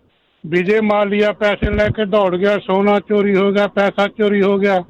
ਇੱਕ ਮੈਂ ਉੱਡਦੀ ਖਬਰ ਸੁਣੀ, ਬਹੁਤ ਹੀ ਵੱਡਾ ਚੋਰੀ ਹੋ ਗਈ ਇੰਡੀਆ ਦੇ ਵਿੱਚ। 8,808 ਕੁਇੰਟਲ ਗੋਹਾ ਚੋਰੀ ਹੋ ਗਿਆ ਤੇ ਪੁਲਿਸ ਨੂੰ ਲੱਭਣ ਨੂੰ ਟੀਮਾਂ ਚੱਲ ਪਈਆਂ ਜੀ। ਸਹੀ ਗੱਲ ਹੈ? ਥੈਂਕ ਯੂ ਜੀ। ਭੈਣ ਜੀ ਸੁਣ ਲੈਂਦੇ ਹੋ? ਠੀਕ ਹੈ। ਕੁਝ ਵੀ ਪੋਸੀਬਲ ਹੈ ਜੀ। ਤੁਸੀਂ ਵੀ ਤਾਂ ਹੱਸ ਪਏ ਨਾ ਸਵਾਲ ਕਰਕੇ, ਤਾਂ ਬਸ ਇਹਦਾ ਜਵਾਬ ਆਹੀ ਹੈ ਜਿਹੜਾ ਤੁਸੀਂ ਅਖੀਰ ਦੇ ਵਿੱਚ ਜਿਹੜਾ ਉਹ ਦੇ ਗਏ ਜੀ। ਕੁਝ ਵੀ ਪੋਸੀਬਲ ਹੈ ਜੀ, ਐਨੀਥਿੰਗ। ਕੱਲ ਯੋਗਾ ਚੱਲ ਰਿਹਾ ਸੀਗਾ, ਮੈਂ ਕੋਈ ਯੋਗਾ ਦੇ ਖਿਲਾਫ ਨਹੀਂਗਾ ਜੀ। ਯੋਗ ਜਿਹੜਾ ਇੱਕ ਸਾਹ ਪ੍ਰਣਾਲੀ ਹੈ, ਸਾਹ ਪ੍ਰਕਿਰਿਆ ਹੈ, ਐਂਡ ਇਟ ਵਰਕਸ। ਜੇ ਤੁਸੀਂ ਉਹਨੂੰ ਕਰ ਲਓ ਯੋਗ, ਤੇ ਕੋਈ ਉਹਦੇ ਵਿੱਚ ਗਲਤ ਨਹੀਂਗਾ। ਨਹੀਂ ਕਰਦੇ ਤੇ ਤੁਹਾਡੀ ਆਪਣੀ ਚੋਇਸ ਹੋ ਸਕਦੀ ਹੈ। ਯੋਗ ਦਿਵਸ ਦੇ ਉੱਤੇ ਇਹ ਕਹਿਣਾ ਹੈ ਕਿ ਉਹ ਵੀ ਜਿਹੜੇ ਇੱਕ ਪਾਸੇ ਤਾਂ ਬੋਰਡ ਲਵਾ ਰਹੇ ਆ ਕਿ ਇੰਨੇ 1000 ਕਰੋੜ ਅਸੀਂ ਖਰਚਤਾ, ਫ੍ਰੀ ਵੈਕਸੀਨੇਸ਼ਨ ਆ, ਉਹ ਕਹਿੰਦੇ ਇਲਾਜ ਹੀ ਕਰੋਨਾ ਦਾ ਇਹ ਆ। ਜੇ ਇਹੀ ਇਲਾਜ ਆ ਤਾਂ ਫਿਰ ਵੈਕਸੀਨੇਸ਼ਨ ਦੇ ਬੋਰਡ ਕਾਹਦੇ ਲਈ ਲਾ ਰਹੇ ਹੋ ਜੀ? ਤਾਂ ਕੁਝ ਵੀ ਜਿਹੜਾ ਜੀ ਉਹ ਪੋਸੀਬਲ ਹੈ, ਕੁਝ ਵੀ ਪੋਸੀਬਲ ਹੈ। ਜੋ ਤੁਸੀਂ ਕਹਿ ਦਿਓਗੇ ਉਹ ਮੈਂ ਤਾਂ ਕਹੂੰਗਾ ਜੀ ਹਾਂਜੀ ਸਿਰ ਮੱਥੇ ਹੈ। ਸਾਰਾ ਕੁਝ ਜਿਹੜਾ ਉਹ ਪੋਸੀਬਲ ਹੈ, ਮੁਮਕਿਨ ਹੈ। ਉਹ ਤੁਹਾਨੂੰ ਪਤਾ ਹੀ ਕਿਉਂ ਮੁਮਕਿਨ ਹੈ। ਜੀ ਜੀ। ਅੱਗੇ ਸਤਵਿੰਦਰ, ਸਤਿ ਸ਼੍ਰੀ ਅਕਾਲ। ਸਤਵਿੰਦਰ। ਸਤਿ ਸ਼੍ਰੀ ਅਕਾਲ ਭੈਣ ਜੀ। ਸਤਿ ਸ਼੍ਰੀ ਅਕਾਲ ਪਨੂ ਸਾਹਿਬ। ਸਤਿ ਸ਼੍ਰੀ ਅਕਾਲ। ਸਤਿ ਸ਼੍ਰੀ ਅਕਾਲ ਜੀ। ਸਤਿ ਸ਼੍ਰੀ ਅਕਾਲ ਪਨੂ ਸਾਹਿਬ, ਜਿਹੜੀ ਪਿਛਲੇ 2017 ਜੋ ਇਲੈਕਸ਼ਨ ਹੋਈ ਸੀ ਤੇ ਇੱਕ ਬੜਾ ਮੁੱਦਾ ਜ਼ਿਆਦਾ ਇਹਨਾਂ ਨੇ ਕੇਜਰੀਵਾਲ ਹੋਣਾ ਨੇ ਚੁੱਕਿਆ ਸੀਗਾ ਵੀ ਮਜੀਠੀਆ ਕਰਕੇ ਵੀ ਨਸ਼ੇ ਦਾ ਤਸਕਰ ਆ। ਭਗਵੰਤ ਮਾਨ ਵੀ ਕਾਫੀ ਇਹ ਕਰਦੇ ਸੀਗੇ, ਬਾਅਦ ਚੋਂ ਮਾਫੀ ਵੀ ਮੰਗਿਆ ਸੀਗਾ। ਤੇ ਅਕਾਲੀ ਦਲ ਕਾਂਗਰਸ ਦਾ ਤੁਹਾਨੂੰ ਪਤਾ ਹੀ ਆ ਸਾਰਿਆਂ ਨੂੰ ਵੀ ਕੀ ਕੁਝ ਨਾ ਪੰਜਾਬ ਨੂੰ ਕਿੱਦਾਂ ਵੇਚਿਆ ਇਹਨਾਂ ਨੇ। ਕੀ NRI ਜਿਹੜੇ ਉਹ ਯਕੀਨ ਕਰ ਲੈਂਦੇ ਨੇ? ਕੀ ਇਹਨਾਂ ਲੋਕਾਂ ਦੇ ਉੱਤੇ ਯਕੀਨ ਕੀਤਾ ਜਾ ਸਕਦਾ ਆਉਣ ਵਾਲੇ ਟਾਈਮ 'ਚ ਆਮ ਆਦਮੀ ਪਾਰਟੀ ਤੇ? ਜਾਂ ਇਹਨਾਂ 'ਚੋਂ ਜਿੰਨੀ ਵੀ ਇਹ ਅਕਾਲੀ ਕਾਂਗਰਸੀ, ਮੈਨੂੰ ਤਾਂ ਕੋਈ ਲੀਡਰ ਇਹਨੂੰ ਦਿਖਦਾ ਨਹੀਂ। ਦੂਜੀ ਗੱਲ, ਕੀ ਆਮ ਬੰਦੇ ਦੀ ਇਲੈਕਸ਼ਨ ਮਹਿੰਗੀ ਨਹੀਂ ਹੋ ਚੁੱਕੀ? ਅੱਜ ਆਮ ਬੰਦਾ ਇਲੈਕਸ਼ਨ ਲੜਨ ਤੋਂ ਕਿਉਂ ਭੱਜਦਾ? ਕਿਉਂਕਿ ਇਲੈਕਸ਼ਨ ਪੈਸੇ ਦਾ ਕਰਕੇ ਬਹੁਤ ਮਹਿੰਗੀ ਹੋ ਚੁੱਕੀ ਹੈ। ਕਿ ਆਮ ਬੰਦਾ ਪੰਜਾਬ ਦਾ ਬਚਾਅ ਕਿਵੇਂ ਹੋ ਸਕਦਾ? ਆਮ ਬੰਦਾ ਆਵੇ ਤਾਂ ਇਹਨਾਂ 'ਚੋਂ ਤਾਂ ਕੋਈ ਲੱਗਦਾ ਨਹੀਂ ਹੈਗਾ। ਇਹਦਾ ਕੀ ਮਸਲੇ ਦਾ ਹੱਲ ਹੋ ਸਕਦਾ? ਆਉਣ ਵਾਲੇ ਪੰਜਾਬ ਦੇ ਜੋ ਹਾਲਾਤ ਉਹਨਾਂ ਨੇ ਕਿੱਦਾਂ ਕੀਤਾ ਜਾ ਸਕਦਾ? ਦੂਜੀ ਗੱਲ ਹੈ ਦੂਜਾ ਮੇਰਾ ਸਵਾਲ ਇਹ ਵੀ ਜਿਹੜਾ ਕੰਵਰ ਵਿਜੇ ਪ੍ਰਤਾਪ ਨੂੰ ਮੈਂ ਉਹਦੇ ਬੰਦੇ ਦੀ ਰਿਸਪੈਕਟ ਕਰਦਾ, ਕਿਉਂਕਿ ਉਹ ਬੰਦਾ ਬਹੁਤ ਇਮਾਨਦਾਰ ਆ। ਮੈਂ ਬਹੁਤ 15-20 ਸਾਲ ਤੋਂ ਉਸ ਬੰਦੇ ਦੀ ਮੈਂ ਵਾਚ ਕਰਦਾ। ਉਹ ਬੰਦੇ ਨੇ ਵਧੀਆ ਤਹਿਕੀਕਾਤ ਕੀਤੀ, ਜੋ ਵੀ ਕੀਤਾ। ਚਲੋ ਉਹ ਸਿਆਸੀ ਲੋਕਾਂ ਨੇ ਕੀ ਉਹਦੇ ਨਾਲ ਕੀਤਾ, ਕੀ ਉਹਦੇ ਬਾਰੇ ਭਈਆ ਕਹਿਣਾ ਜਾਂ ਇੱਦਾਂ ਦੇ ਇਹ ਮੂਰਖ ਲੋਕ ਜੋ ਆਪਣੇ ਆਪ ਨੂੰ ਵੱਡੀਆਂ ਵੱਡੀਆਂ ਪੱਗਾਂ ਜਾਂ ਦਾੜੀਆਂ ਰੱਖ ਕੇ ਬੈਠੇ ਨੇ, ਆਪਣੇ ਆਪ ਨੂੰ ਪੰਥ ਦਰਦੀ ਕਰ, ਜਿਨ੍ਹਾਂ ਨੇ ਪੰਜਾਬ ਵੇਚਤਾ, ਗੋਲਕਾਂ ਖਾ ਲੀਆਂ, ਕੌਮ ਵੇਚ ਕੇ ਰੱਖ ਦਿੱਤੀ, ਇਹਨਾਂ ਨੂੰ ਇੱਦਾਂ ਦੇ ਲਫ਼ਜ਼ ਜਿਹੜੇ ਬੋਲਣੇ, ਕਿ ਇਹਨਾਂ ਦੇ ਉੱਤੇ ਕੋਈ ਸਕੰਜਾ ਇੱਦਾਂ ਦਾ ਨਹੀਂ ਹੈਗਾ ਵੀ ਉਹਦੇ ਬਾਰੇ ਇੱਦਾਂ ਦੇ ਸ਼ਬਦ ਬੋਲਣੇ, ਉਹ ਵੀ ਤੁਸੀਂ ਇਹੋ ਜਿਹੇ ਅਹੁਦਿਆਂ 'ਤੇ ਪਹੁੰਚ ਕੇ, ਇਹ ਕਿੰਨੇ ਕੁ ਵਾਜਬ ਨੇ? ਧੰਨਵਾਦ ਭੈਣ ਜੀ। Thank you. ਦੇਖੋ, ਉਹ ਇੱਕ ਰਿਟਾਇਰਡ ਆਫੀਸਰ ਨੇ, ਕੋਈ ਚੁਣੇ ਹੋਏ ਰਾਜਨੇਤਾ ਨਹੀਂ। ਚੁਣਿਆ ਹੋਇਆ ਮੈਂ ਤਾਂ ਕਰਕੇ ਇਹਨਾਂ ਦੋ ਚੀਜ਼ਾਂ ਦੇ ਵਿਚਾਲੇ ਜਿਹੜਾ ਉਹ ਪੌਜ਼ ਦਿੰਦਾ ਆ ਕਿ ਜਿਹੜਾ ਚੁਣਿਆ ਹੋਇਆ ਨੇਤਾ ਉਹ 4 ਪੜ੍ਹਿਆ ਜਾਂ 6 ਪੜ੍ਹਿਆ ਵੀ ਹੋ ਸਕਦਾ, ਤੇ ਉਹ 6 ਪੜ੍ਹ ਕੇ ਇਲੈਕਸ਼ਨ ਜਿੱਤ ਕੇ ਸਿੱਖਿਆ ਮੰਤਰੀ ਬਣ ਸਕਦਾ, ਪਰ IG ਦੇ ਅਹੁਦੇ ਤੱਕ ਤਾਂ ਨਹੀਂ ਨਾ ਪਹੁੰਚ ਸਕਦਾ ਕੋਈ 4 ਪੜ੍ਹਿਆ ਜਾਂ 6 ਪੜ੍ਹਿਆ। ਉਹ ਤਾਂ ਆਪਣੀ ਲਿਆਕਤ ਦੇ ਨਾਲ ਹਾਈ ਲੈਵਲ ਦੀ ਪੜ੍ਹਾਈ ਕਰਕੇ ਉਹ ਉਸ ਅਹੁਦੇ ਤੱਕ ਜਿਹੜਾ ਉਹ ਪਹੁੰਚੂਗਾ, ਉਹ ਉੱਥੇ ਤੱਕ ਪਹੁੰਚੇ। ਦੂਜੀ ਗੱਲ, ਅੱਜ ਕਰਪਸ਼ਨ ਦੇ ਦੌਰ ਦੇ ਵਿੱਚ ਆਪਣੇ ਆਪ ਨੂੰ ਇਸ ਕਰਪਸ਼ਨ ਤੋਂ ਬਚਾਈ ਰੱਖਣਾ, ਇਹ ਉਹਦੀ ਪ੍ਰਾਪਤੀ ਤਾਂ ਹੈਗੀ ਹੈ ਨਾ। ਦੇਖੋ, ਜਿਹੜਾ ਉਹਦਾ ਸਿਆਸੀ ਫੈਸਲਾ ਹੈ ਕੁੰਵਰ ਵਿਜੇ ਪ੍ਰਤਾਪ ਸਿੰਘ ਹੋਰਾਂ ਦਾ, ਉਹ ਆਪਣਾ ਉਹਨਾਂ ਦਾ ਨਿੱਜੀ ਫੈਸਲਾ, ਉਹਦੇ ਉੱਤੇ ਤੁਸੀਂ ਕਿੰਤੂ ਪਰੰਤੂ ਕਰ ਸਕਦੇ ਹੋ। ਹਰੇਕ ਨੂੰ ਕਿੰਤੂ ਪਰੰਤੂ ਕਰਨ ਦਾ ਹੱਕ ਹੈ, ਆਪਾਂ ਕਿਸੇ ਦਾ ਹੱਕ ਨਹੀਂ ਖੋ ਸਕਦੇ। ਪਰ ਇਹ ਗੱਲ ਤੁਹਾਡੀ ਬਿਲਕੁਲ ਠੀਕ ਹੈ ਕਿ ਸਾਨੂੰ ਇੱਕ ਸਟੈਂਡਰਡ ਜਿਹੜਾ ਜੀ ਉਹਦੇ ਵਿੱਚ ਕਾਇਮ ਰੱਖਣਾ ਚਾਹੀਦਾ। ਜੇ ਅਸੀਂ ਉਹ ਕਹਿੰਦੇ ਆ ਕਿ ਹੁਣ ਉੱਥੋਂ ਆਇਆ ਹੋਇਆ ਭਈਆ ਸਾਨੂੰ ਇਹ ਦੱਸੂਗਾ ਕਿ ਸਾਡੇ ਗੁਰੂ ਦੀ ਬੇਅਦਬੀ ਕਿਉਂ ਹੋਈ ਤੇ ਉਹਦਾ ਇਨਸਾਫ ਲਿਆ ਜਾਊਗਾ, ਮਾਫ ਕਰਨਾ, ਫਿਰ 10ਵੇਂ ਪਾਤਸ਼ਾਹ ਦਾ ਤਾਂ ਜਨਮ ਪਟਨਾ ਸਾਹਿਬ ਤੋਂ ਹੀ ਸੀਗਾ, ਉਹ ਵੀ ਉੱਥੋਂ ਹੀ ਆਏ ਸੀਗੇ, ਉੱਥੋਂ ਦਾ ਹੀ ਉਹ ਰਹਿਣ ਵਾਲਾ, ਕੋਈ ਕੰਪੈਰੀਜ਼ਨ ਨਹੀਂ ਹੈਗਾ 1% ਵੀ ਨਹੀਂ। ਉਹ ਗੁਰੂ ਨੇ, ਇਸ ਕਰਕੇ ਇਹ ਨਹੀਂ ਹੈਗਾ। ਪਰ ਜਿਹੜੇ ਗੁਰੂ ਨੂੰ ਅਸੀਂ ਗੁਰੂ ਮੰਨਦੇ ਆ, ਉਹ ਤਾਂ ਗੁਰੂ ਗ੍ਰੰਥ ਸਾਹਿਬ ਹੈ, ਉਹਦੇ ਵਿੱਚ ਇਹਦੇ ਬਾਰੇ ਜਾਤ ਪਾਤ ਦੇ ਬਾਰੇ ਚ ਕੀ ਲਿਖਿਆ ਹੈ? ਸਭੈ ਸਾਂਝੀਵਾਲ ਸਦਾਇਨ। ਅਸੀਂ ਮਤਲਬ ਕਿ ਪੰਨ ਤੱਕ ਸੀਮਤ ਹੈ, ਅਸੀਂ ਕਿਸੇ ਹੋਰ ਨੂੰ ਜਿਹੜਾ ਜੀ ਉਹ ਮੰਨਣਾ ਹੀ ਨਹੀਂ ਚਾਹੁੰਦੇ। ਜਿੰਨੇ ਵੀ ਇਹ ਐਕਚੁਅਲੀ ਡਰ ਕਿਉਂ ਰਹੇ ਆ, ਉਹਦੀ ਜਿੰਨੀ ਅਫਸਰੀ ਰਹੀ ਆ ਉਹ ਜਲੰਧਰ ਅੰਮ੍ਰਿਤਸਰ ਦੇ ਵਿੱਚ ਜ਼ਿਆਦਾ ਰਹੀ ਆ। ਉਹਨੇ ਬੜੀਆਂ ਸਾਰੀਆਂ ਇਨਵੈਸਟੀਗੇਸ਼ਨਸ ਕੀਤੀਆਂ ਨੇ। ਕਿਡਨੀ ਕਾਂਡ ਇੱਕ ਬੜਾ ਫੇਮਸ ਹੋਇਆ ਸੀਗਾ, ਔਰ ਉਹਦੇ ਵਿੱਚ ਉਹਨਾਂ ਦੀ ਇਨਵੈਸਟੀਗੇਸ਼ਨ ਬੜੀ ਵੱਡੀ ਸੀ। ਕਿਹਾ ਜਾਂਦਾ ਸੀਗਾ ਵੀ ਕਿਤੇ ਨਾ ਕਿਤੇ ਰਾਜਨੀਤਿਕ ਲੋਕ ਨੇ ਉਹਦੇ ਪਿੱਛੇ। ਜਦੋਂ ਵੀ ਕੋਈ ਵੱਡਾ ਘਪਲਾ ਹੁੰਦਾ, ਉਹਦੇ ਪਿੱਛੇ ਰਾਜਨੀਤਿਕ ਲੋਕ ਕਿਤੇ ਨਾ ਕਿਤੇ ਸਿੱਧੇ ਤੌਰ ਤੇ ਜੁੜੇ ਹੁੰਦੇ ਆ। ਇਹਨਾਂ ਨੂੰ ਫਿਕਰ ਜਿਹੜਾ ਨਾ ਉਹਦੀਆਂ ਇਨਵੈਸਟੀਗੇਸ਼ਨਸ ਦਾ ਜ਼ਿਆਦਾ ਪੈ ਗਿਆ। ਜਿਹੜੀ ਤੁਸੀਂ ਗੱਲ ਕਰਦੇ ਹੋ ਵੀ ਕੋਈ ਵੀ ਜਿਹੜਾ ਨਹੀਂ ਹੈਗਾ, ਹੁਣ ਸਵਾਲ ਇਹ ਆ ਕਿ ਰਾਹ ਕੀ ਆ? ਫਿਰ ਪੰਜਾਬ ਦੇ ਕੋਲੇ ਰਾਹ ਕੀ ਆ? ਜਿਹੜੀ ਨਵੀਂ ਲੀਡਰਸ਼ਿਪ ਦਾ ਰਾਹ ਬੰਦ ਕਰ ਦਿੱਤਾ, ਉਹਦਾ ਜਵਾਬ ਤੁਸੀਂ ਆਪ ਹੀ ਦੇ ਦਿੱਤਾ। ਉਹ ਏਦਾਂ ਬੰਦ ਹੋ ਗਿਆ ਕਿ ਮਹਿੰਗੀ ਬਹੁਤ ਹੋ ਗਈ ਚੋਣ, ਆਮ ਬੰਦਾ ਉਹਦੇ ਵਿੱਚ ਆ ਨਹੀਂ ਸਕਦਾ। ਸਿਆਸੀ ਪਾਰਟੀਆਂ ਨੇ ਬਹੁਤੀਆਂ, ਘੱਟੋ ਘੱਟ ਰਵਾਇਤੀ ਸਿਆਸੀ ਪਾਰਟੀਆਂ ਨੇ ਤਾਂ ਆਮ ਬੰਦੇ ਦਾ ਰਾਹ ਕੰਪਲੀਟ ਬੰਦ ਕਰ ਦਿੱਤਾ। ਉੱਥੇ ਤਾਂ ਹੁਣ ਪੁੱਤ ਭਤੀਜੇ ਹੀ ਨੇ ਨਾ। ਜੇ ਅੱਜ ਇੱਥੇ ਕਾਂਗਰਸ ਦੇ ਵਿੱਚ ਟਿਕਟਾਂ ਮੰਗ ਰਹੇ ਆ ਤੇ ਉਹ ਮੰਗੀ ਜਾਂਦੇ ਆ ਦੋ ਬ੍ਰਹਮਿੰਦਰਾ ਹੋਰੀ ਨੇ, ਉਹ ਆਪਣੇ ਲਈ ਆਪਣੇ ਮੁੰਡੇ ਲਈ ਮੰਗ ਰਹੇ ਨੇ, ਲਾਲ ਸਿੰਘ ਹੋਰੀ ਨੇ ਆਪਣੇ ਲਈ ਆਪਣੇ ਮੁੰਡੇ ਲਈ ਮੰਗ ਰਹੇ ਨੇ। ਇਦਾਂ ਇੱਕ ਲੰਬੀ ਲਿਸਟ ਹੈ। ਉਹ ਕਹਿੰਦੇ ਇੱਕ ਮੇਰੀ ਇੱਕ ਮੇਰੇ ਜਿਹੜਾ ਜੀ ਉਹ ਘਰਦਿਆਂ ਦੀ, ਤੋ ਟਿਕਟਾਂ ਦੋ ਲੈ ਲਈ। ਉਹ ਹਾਲਾਤ ਆ ਜੀ, ਹਰੇਕ ਕੋਈ ਦੋ ਟਿਕਟਾਂ ਮੰਗ ਰਿਹਾ। ਅਕਾਲੀ ਦਲ ਬਾਦਲ ਚ ਤੁਸੀਂ ਲਾ ਲਓ, ਉਹ ਤਾਂ ਹੈ ਹੀ ਇੱਕ ਪਰਿਵਾਰਕ ਪਾਰਟੀ। ਪ੍ਰਧਾਨ ਜੀ, ਉਹਨਾਂ ਦੀ ਪਤਨੀ, ਉਹਨਾਂ ਦੇ ਸਾਲਾ ਸਾਹਿਬ, ਉਹਨਾਂ ਦੇ ਭਣੋਈਆ ਸਾਹਿਬ, ਗਾਂ ਦੀ ਗਾਂ ਜਿਹੜੇ ਜਿੰਨੇ ਰਿਸ਼ਤੇਦਾਰ ਨੇ ਉਹੋ ਹੀ ਨੇ ਨਾ। ਉਹ ਅੰਨਾ ਵੰਡੇ ਸੀਰਨੀ ਉੱਥੇ ਜਿਹੜਾ ਉਹ ਹੋਇਆ। ਦੂਜੀ ਜਿਹੜੀ ਬਾਹਰੋਂ ਆਉਣ ਵਾਲੀ ਲੀਡਰਸ਼ਿਪ ਆ, ਉਹ ਪਨਪਣ ਨਹੀਂ ਦਿੱਤੀ। ਆਮ ਆਦਮੀ ਪਾਰਟੀ ਤੋਂ ਇੱਕ ਆਸ ਕਿਸੇ ਵੇਲੇ ਸੀਗੀ, ਚਲੋ ਨਵੇਂ ਜਿਹੜੇ ਵਾਲੰਟੀਅਰ ਨੇ, ਨਵੇਂ ਨੌਜਵਾਨ ਨੇ, ਉਹ ਇਹਦੇ ਵਿੱਚ ਆਉਣਗੇ। ਉਹਦੀ ਟੇਕ ਜਿਹੜੀ ਆ ਉਹ ਦੂਜੀਆਂ ਸਿਆਸੀ ਪਾਰਟੀਆਂ ਦੇ ਕੱਢੇ ਛੱਡੇ ਨੇਤਾਵਾਂ ਦੇ ਉੱਤੇ ਲੱਗ ਗਈ, ਜਿਹਦੇ ਕਰਕੇ ਜਿਹੜੇ ਵਾਲੰਟੀਅਰ ਨੇ ਉਹਨਾਂ ਦਾ ਰਾਹ ਇੱਕ ਕਿਸਮ ਦੇ ਨਾਲ ਬੰਦ ਹੁੰਦਾ, ਜਿਹੜਾ ਉਹ ਜਾਪਦਾ। ਉਹ ਇਹ ਸਮਝਦੇ ਆ ਕਿ ਜਿਹੜੇ ਬਾਹਰ ਦੂਜੀਆਂ ਪਾਰਟੀਆਂ ਚੋਂ ਆਏ ਹੋਏ ਲੋਕ ਨੇ, ਅਸੀਂ ਉਹਨਾਂ ਦੇ ਸਹਾਰੇ ਜਿਹੜੀ ਉਹਨਾਂ ਨੂੰ ਟਿਕਟਾਂ ਦੇ ਕੇ ਇਹ ਚੋਣ ਜਿੱਤ ਲਾਂਗੇ। ਜਦੋਂ ਕਿ ਪੱਛਮੀ ਬੰਗਾਲ ਦੇ ਵਿੱਚ ਭਾਜਪਾ ਵਰਗੀ ਵੱਡੀ ਪਾਰਟੀ ਦਾ ਇਹ ਫਾਰਮੂਲਾ ਮੁਕੰਮਲ ਫੇਲ ਹੋ ਕੇ ਰਹਿ ਗਿਆ। ਉੱਥੇ ਆਪਾਂ ਦੇਖਿਆ ਹੀ ਆ, TMC ਤੋਂ ਸਾਰੇ ਲੈ ਕੇ ਬਗਾਵਤ ਕਰਾ ਕੇ ਉਹਨਾਂ ਨੂੰ ਟਿਕਟਾਂ ਦੇਤੀਆਂ। ਜਿੱਤੇ ਉਹ? ਨਹੀਂ ਜਿੱਤੇ। ਜੇ ਉੱਥੇ ਇੰਨਾ ਪੈਸਾ ਖਰਚਣ ਦੇ ਬਾਵਜੂਦ, ਇੰਨੇ ਵੱਡੇ ਜਿਹੜੇ ਸੀ ਉਹ ਸਟਾਰ ਪ੍ਰਚਾਰਕ ਹੋਣ ਦੇ ਬਾਵਜੂਦ ਨਹੀਂ ਜਿੱਤ ਸਕੇ, ਤੇ ਪੰਜਾਬ ਦੇ ਵਿੱਚ ਆਮ ਆਦਮੀ ਪਾਰਟੀ ਫਿਰ ਦੂਜੀਆਂ ਪਾਰਟੀਆਂ ਵਾਲਿਆਂ ਤੋਂ ਕਿਵੇਂ ਜਿਹੜਾ ਜੀ ਉਹ ਜਿਤਾ ਕੇ ਸਰਕਾਰ ਬਣਾ ਲੂਗੀ? ਇਹ ਵੱਡਾ ਜਿਹੜਾ ਸਵਾਲ ਹੈ। ਸਵਾਲ ਇਹ ਹੈ ਕਿ ਕਿੱਥੋਂ ਸ਼ੁਰੂ ਕੀਤਾ ਜਾਵੇ ਦੁਬਾਰਾ। ਇਹ ਸ਼ੁਰੂ ਜਿਹੜਾ ਨਾ ਜੀ ਉਹ ਥੱਲਿਓਂ ਕਰਨਾ ਪਊਗਾ। ਮੇਰਾ ਬਹੁਤ ਸਟਰੋਂਗਲੀ ਮੰਨਣਾ, ਜਿੰਨੀ ਦੇਰ ਤੱਕ ਨੌਜਵਾਨ ਪੀੜ੍ਹੀ ਪੰਚੀ, ਸਰਪੰਚੀ ਜਾਂ ਨਿਗਮ ਤੋਂ ਨਹੀਂ ਤੁਰਦੀ, ਉੱਪਰ ਵੱਲ ਨੂੰ ਨਹੀਂ ਆਉਂਦੀ, ਇੱਕ ਤਾਂ ਖਰਚੇ ਜਿਹੜੇ ਜੀ ਉਨੀ ਦੇਰ ਤੱਕ ਨਹੀਂ ਘਟਾਏ ਜਾ ਸਕਣੇ। ਆ ਇੱਕ ਹੁਣ ਸਿਆਸੀ ਪਾਰਟੀਆਂ ਤੁਸੀਂ ਦੇਖਿਓ ਬਹੁਤ ਉੱਗਣ ਗਈਆਂ, ਛੋਟੀਆਂ ਉੱਗਣੀਆਂ ਸ਼ੁਰੂ ਵੀ ਹੋ ਗਈਆਂ ਨੇ, ਕਈ ਹੋਰ ਸਾਹਮਣੇ ਆਉਣਗੀਆਂ। ਦੂਜਾ, ਸਾਨੂੰ ਆਪਣੇ ਸੁਭਾਅ ਦੇ ਵਿੱਚ ਕੁਝ ਤਬਦੀਲੀ ਕਰਨੀ ਪਊਗੀ। ਸਾਨੂੰ ਸੂਬਾ ਪਹਿਲਾਂ ਰੱਖਣਾ ਪਊਗਾ। ਜੇ ਪੰਜਾਬੀਅਤ, ਪੰਜਾਬੀ ਅਸੀਂ ਪਹਿਲਾਂ ਰੱਖਦੇ ਹਾਂ, ਬਾਕੀ ਸਾਰਾ ਕੁਝ ਬਾਅਦ ਚ ਰੱਖਦੇ ਹਾਂ, ਤੇ ਕੁਝ ਤਬਦੀਲੀ ਵੱਲ ਨੂੰ ਤੁਰਾਂਗੇ। ਇੱਥੇ ਆਪਾਂ ਕੁਝ ਹਫ਼ਤਿਆਂ ਬਾਅਦ ਉਹ ਗੱਲ ਕਰਾਂਗੇ। ਆ ਕਿਸਾਨ ਅੰਦੋਲਨ ਕਿਸੇ ਤਣ ਪੱਤਣ ਲੱਗ ਲੈਣ ਦਿਓ। ਜਿੱਦਣ 117 ਬੰਦੇ ਭਾਰਤੀ ਜਨਤਾ ਪਾਰਟੀ ਨੇ ਲੱਭਣੇ ਹੋਏ ਨਾ, ਇਹ ਪੁੱਛਾਂ ਹਿਲਦੀਆਂ ਵੇਖਿਓ ਜੀ ਤੁਸੀਂ, ਕਿਵੇਂ ਅੱਗੇ ਪਿੱਛੇ ਭੱਜੇ ਫਿਰਦੇ ਨੇ। ਇਧਰੋਂ ਨਹੀਂ ਤਾਂ ਇਧਰੋਂ ਮਿਲ ਜੇ, ਇਧਰੋਂ ਨਹੀਂ ਤਾਂ ਇਧਰੋਂ ਮਿਲ ਜੇ, ਇਧਰੋਂ ਨਹੀਂ ਤਾਂ ਇਧਰੋਂ ਮਿਲ ਜੇ, ਕਰਦੇ ਵੀ ਫਿਰ ਇਹ ਨੇ। ਤਿੰਨ ਆਪਸ਼ਨ ਦੇ ਕੇ ਚੱਲਦੇ ਆ। ਆਹ 3 ਹਲਕਿਆਂ ਦੇ ਵਿੱਚ ਮੇਰਾ ਆਧਾਰ ਪੂਰਾ ਕਹਿੰਦੇ। ਇਹਨਾਂ ਤਿੰਨਾਂ ਦੇ ਵਿੱਚੋਂ ਕੋਈ ਇੱਕ ਦੇ ਦਿਓ, ਸੀਟ ਤੁਹਾਡੀ ਝੋਲੀ ਪਾ ਦਿਆਂਗੇ। ਜਦੋਂ ਝੋਲੀ ਸਿਆਸੀ ਪਾਰਟੀਆਂ ਦੇ ਸੀਟਾਂ ਪੈਣੀਆਂ ਨੇ, ਫਿਰ ਉਹਦੇ ਵਿੱਚੋਂ ਪੰਜਾਬ ਮੰਨਫੀ ਹੋ ਗਿਆ, ਪੰਜਾਬ ਮੰਨਫੀ ਹੁੰਦਾ ਜਾਊਗਾ। ਜਦੋਂ ਰਣਨੀਤੀਕਾਰ ਤੁਸੀਂ ਦੂਜੇ ਸੂਬਿਆਂ ਦੇ ਲਿਆ ਕੇ ਕਰੋੜਾਂ ਰੁਪਏ ਦੇ ਕੇ ਸਿਰਫ ਇਲੈਕਸ਼ਨਾਂ ਜਿੱਤਣ ਦੇ ਵਾਸਤੇ ਉਹਨਾਂ ਨੂੰ ਵਰਤੋਗੇ, ਉਹਦੇ ਵਿੱਚੋਂ ਪੰਜਾਬ ਅਜੇ ਹੋਰ ਮੰਨਫੀ ਹੋਊਗਾ। ਹਰਜੀਤ, ਸਤਿ ਸ਼੍ਰੀ ਅਕਾਲ। ਹੈਲੋ, ਹਾਂਜੀ, ਸਤਿ ਸ਼੍ਰੀ ਅਕਾਲ ਭੈਣ ਜੀ। ਸਤਿ ਸ਼੍ਰੀ ਅਕਾਲ। ਬਲਵਿੰਦਰ ਪੰਨੂ ਸਾਹਿਬ, ਸਤਿ ਸ਼੍ਰੀ ਅਕਾਲ ਜੀ। ਸਤਿ ਸ਼੍ਰੀ ਅਕਾਲ ਜੀ। ਪੰਨੂ ਸਾਹਿਬ, ਮੇਰਾ ਸਵਾਲ ਹੈ, ਜਿਹੜਾ ਅਯੁੱਧਿਆ ਦੇ ਵਿੱਚ ਰਾਮ ਮੰਦਿਰ ਬਣਾਉਣ ਵਾਸਤੇ ਜ਼ਮੀਨ ਖਰੀਦੀ ਗਈ ਸੀ, ਉਹਦਾ ਘਟਾਲਾ ਸਾਹਮਣੇ ਆਇਆ ਜੀ। ਜਿਹੜਾ ਹਰੀਸ਼ ਪਾਠਕ ਨਾਂ ਦਾ ਬੰਦਾ, ਜਿਹੜਾ ਉਰਫ ਬੱਕਰੀਆਂ ਵਾਲਾ ਬਾਬਾ ਔਰ ਬਬਲੂ, ਉਹਨੇ 2 ਕਰੋੜ ਦੀ ਜਿਹੜੀ ਪ੍ਰਾਪਰਟੀ ਵੇਚੀ 2 ਪ੍ਰਾਪਰਟੀ ਡੀਲਰਾਂ ਨੂੰ, ਔਰ ਉਹ 15-20 ਮਿੰਟ ਦੇ ਵਿੱਚ ਹੀ ਉਹਦਾ ਬਿਆਨਾ ਕਰਾਤਾ ਜਾਂਦਾ ਮੰਦਿਰ ਦੇ ਨਾਂ 18.5 ਕਰੋੜ ਦਾ। ਹਰਜੀਤ ਜੀ, ਇਹ ਖਬਰਾਂ ਚ ਕਰ ਚੁੱਕੇ, ਵੈਸੇ ਸਵਾਲ ਕੀ ਤੁਹਾਡਾ? ਸਵਾਲ ਇਹੀ ਆ ਜੀ ਵੀ ਜੇ ਇਹਨਾਂ ਦੇ ਸਾਹਮਣੇ ਭਗਵਾਨ ਆ ਜਾਂਦਾ, ਮੈਨੂੰ ਲੱਗਦਾ ਇਹ ਨਹੀਂ ਭਗਵਾਨ ਨੂੰ ਵੀ ਵੇਚ ਦੇਣਾ ਸੀ ਜੀ।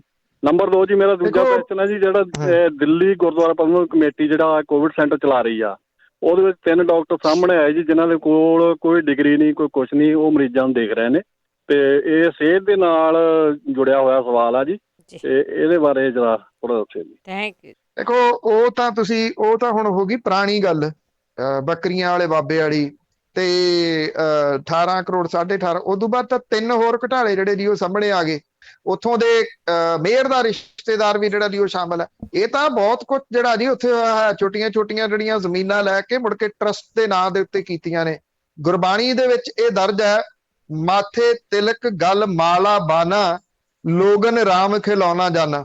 ਉਹ ਗੁਰੂ ਸਾਹਿਬ ਇੰਨੀ ਦੇਰ ਪਹਿਲਾਂ ਜਿਹੜਾ ਜੀ ਉਹ ਲਿਖ ਗਏ ਕਿ ਲੋਕਾਂ ਨੇ ਤਾਂ ਇਹਨੂੰ ਰਾਮ ਨੂੰ, ਉਹ ਭਗਵਾਨ ਰਾਮ ਨੂੰ ਕਿਸੇ ਵੀ ਰੂਪ ਦੇ ਵਿੱਚ ਤੁਸੀਂ ਲੈ ਲਓ, ਉਹਨੂੰ ਤਾਂ ਖਿਡਾਉਣਾ ਸਮਝਿਆ ਹੋਇਆ ਕਿ ਜਿਹੜੇ ਤਰੀਕੇ ਨਾਲ ਚਾਹਾਂਗੇ ਅਸੀਂ ਉਸ ਤਰੀਕੇ ਦੇ ਨਾਲ ਉਹਨੂੰ ਜਿਹੜਾ ਉਹ ਵਰਤ ਲਾਂਗੇ। ਭਗਵਾਨ ਰਾਮ ਦੇ ਨਾਨਕੇ ਕਿੱਥੇ ਸਨ? ਸ਼ਾਇਦ ਹੋ ਸਕਦਾ ਬਹੁਤ ਸਾਰੇ ਲੋਕਾਂ ਨੂੰ ਨਾ ਪਤਾ ਹੋਵੇ। ਉਹ ਇੱਥੇ ਪਟਿਆਲੇ ਤੋਂ ਜਿਹੜਾ ਜਦੋਂ ਦੇਵੀਗੜ੍ਹ ਨੂੰ ਜਾਈਏ ਤੇ ਦੇਵੀਗੜ੍ਹ ਤੋਂ ਅੱਗੇ ਜਾ ਕੇ ਇੱਕ ਘੜਾਮ ਆਉਂਦਾ, ਛੋਟਾ ਜਿਹਾ ਕਸਬਾ ਘੜਾਮ, ਜਿਹੜਾ ਉਹ ਜਿਹੜਾ ਪੀਰ ਭੀਖਮ ਸ਼ਾਹ ਸੀ ਉਹਦਾ ਵੀ ਜਿਹੜਾ ਉਹ ਪਿੰਡ ਆ।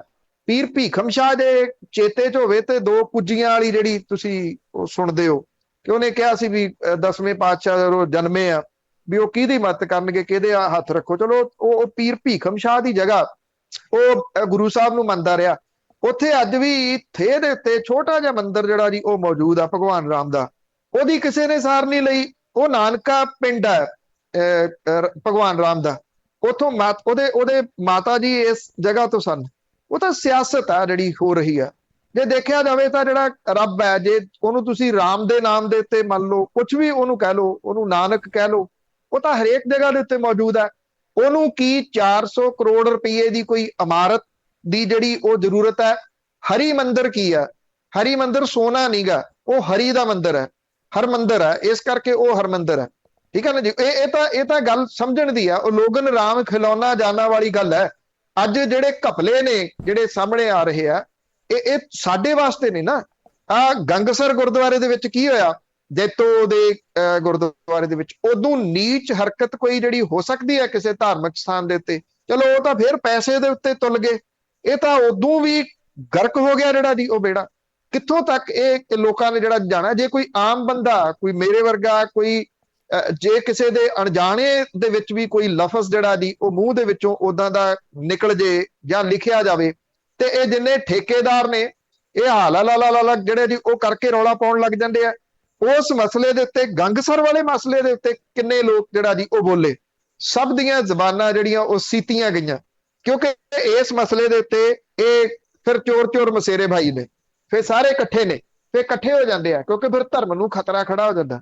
ਇਸ ਕਰਕੇ ਇਹ ਤਾਂ ਤੁਸੀਂ ਛੱਡ ਹੀ ਦਿਓ ਜੀ ਜਿਹੜੀਆਂ ਗੱਲਾਂ। ਜਿੱਥੋਂ ਤੱਕ ਇਹ ਸਾਰੀ ਕਹਾਣੀ ਚਲੇਗੀ ਹੋਈ ਆ, ਇੱਕ ਘਪਲੇ ਦੀ ਗੱਲ ਨਾ ਕਰੋ ਤੁਸੀਂ। ਬੜੇ ਸਾਰੇ ਉੱਤੇ ਘਪਲੇ ਸਾਹਮਣੇ ਆ ਚੁੱਕੇ ਹੋਏ ਆ।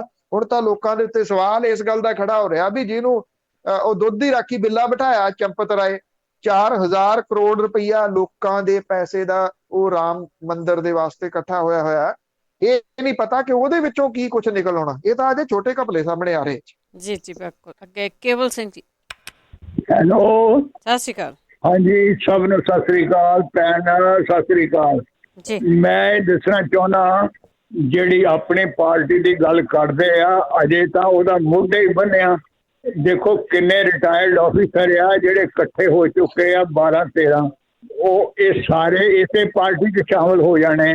ਫਿਰ ਇਹ ਪਾਰਟੀ ਬਣਨੀ ਆ, ਫਿਰ ਦੇਖਣਾ ਵੀ ਕਿਹੜਾ ਸਿੱਖ ਆ ਤੇ ਕਿਹੜਾ ਹਿੰਦੂ ਆ ਤੇ ਕਿਹਨੇ ਬਣਨਾ ਚੀਫ ਮਿਨਿਸਟਰ। ਅਜੇ ਤਾਂ ਗੱਲ ਮੈਚਿਓਰਡ ਹੀ ਨਹੀਂ ਹੋਈ। ਹਾਂ, ਅਜੇ ਤਾਂ ਟਾਈਮ ਪਿਆ ਆ। ਅਜੇ ਜੇ ਪਤਾ ਨਹੀਂ ਕਿੰਨੇ ਬੰਦਿਆਂ ਨੇ ਸ਼ਾਮਲ ਹੋ ਜਾਣਾ।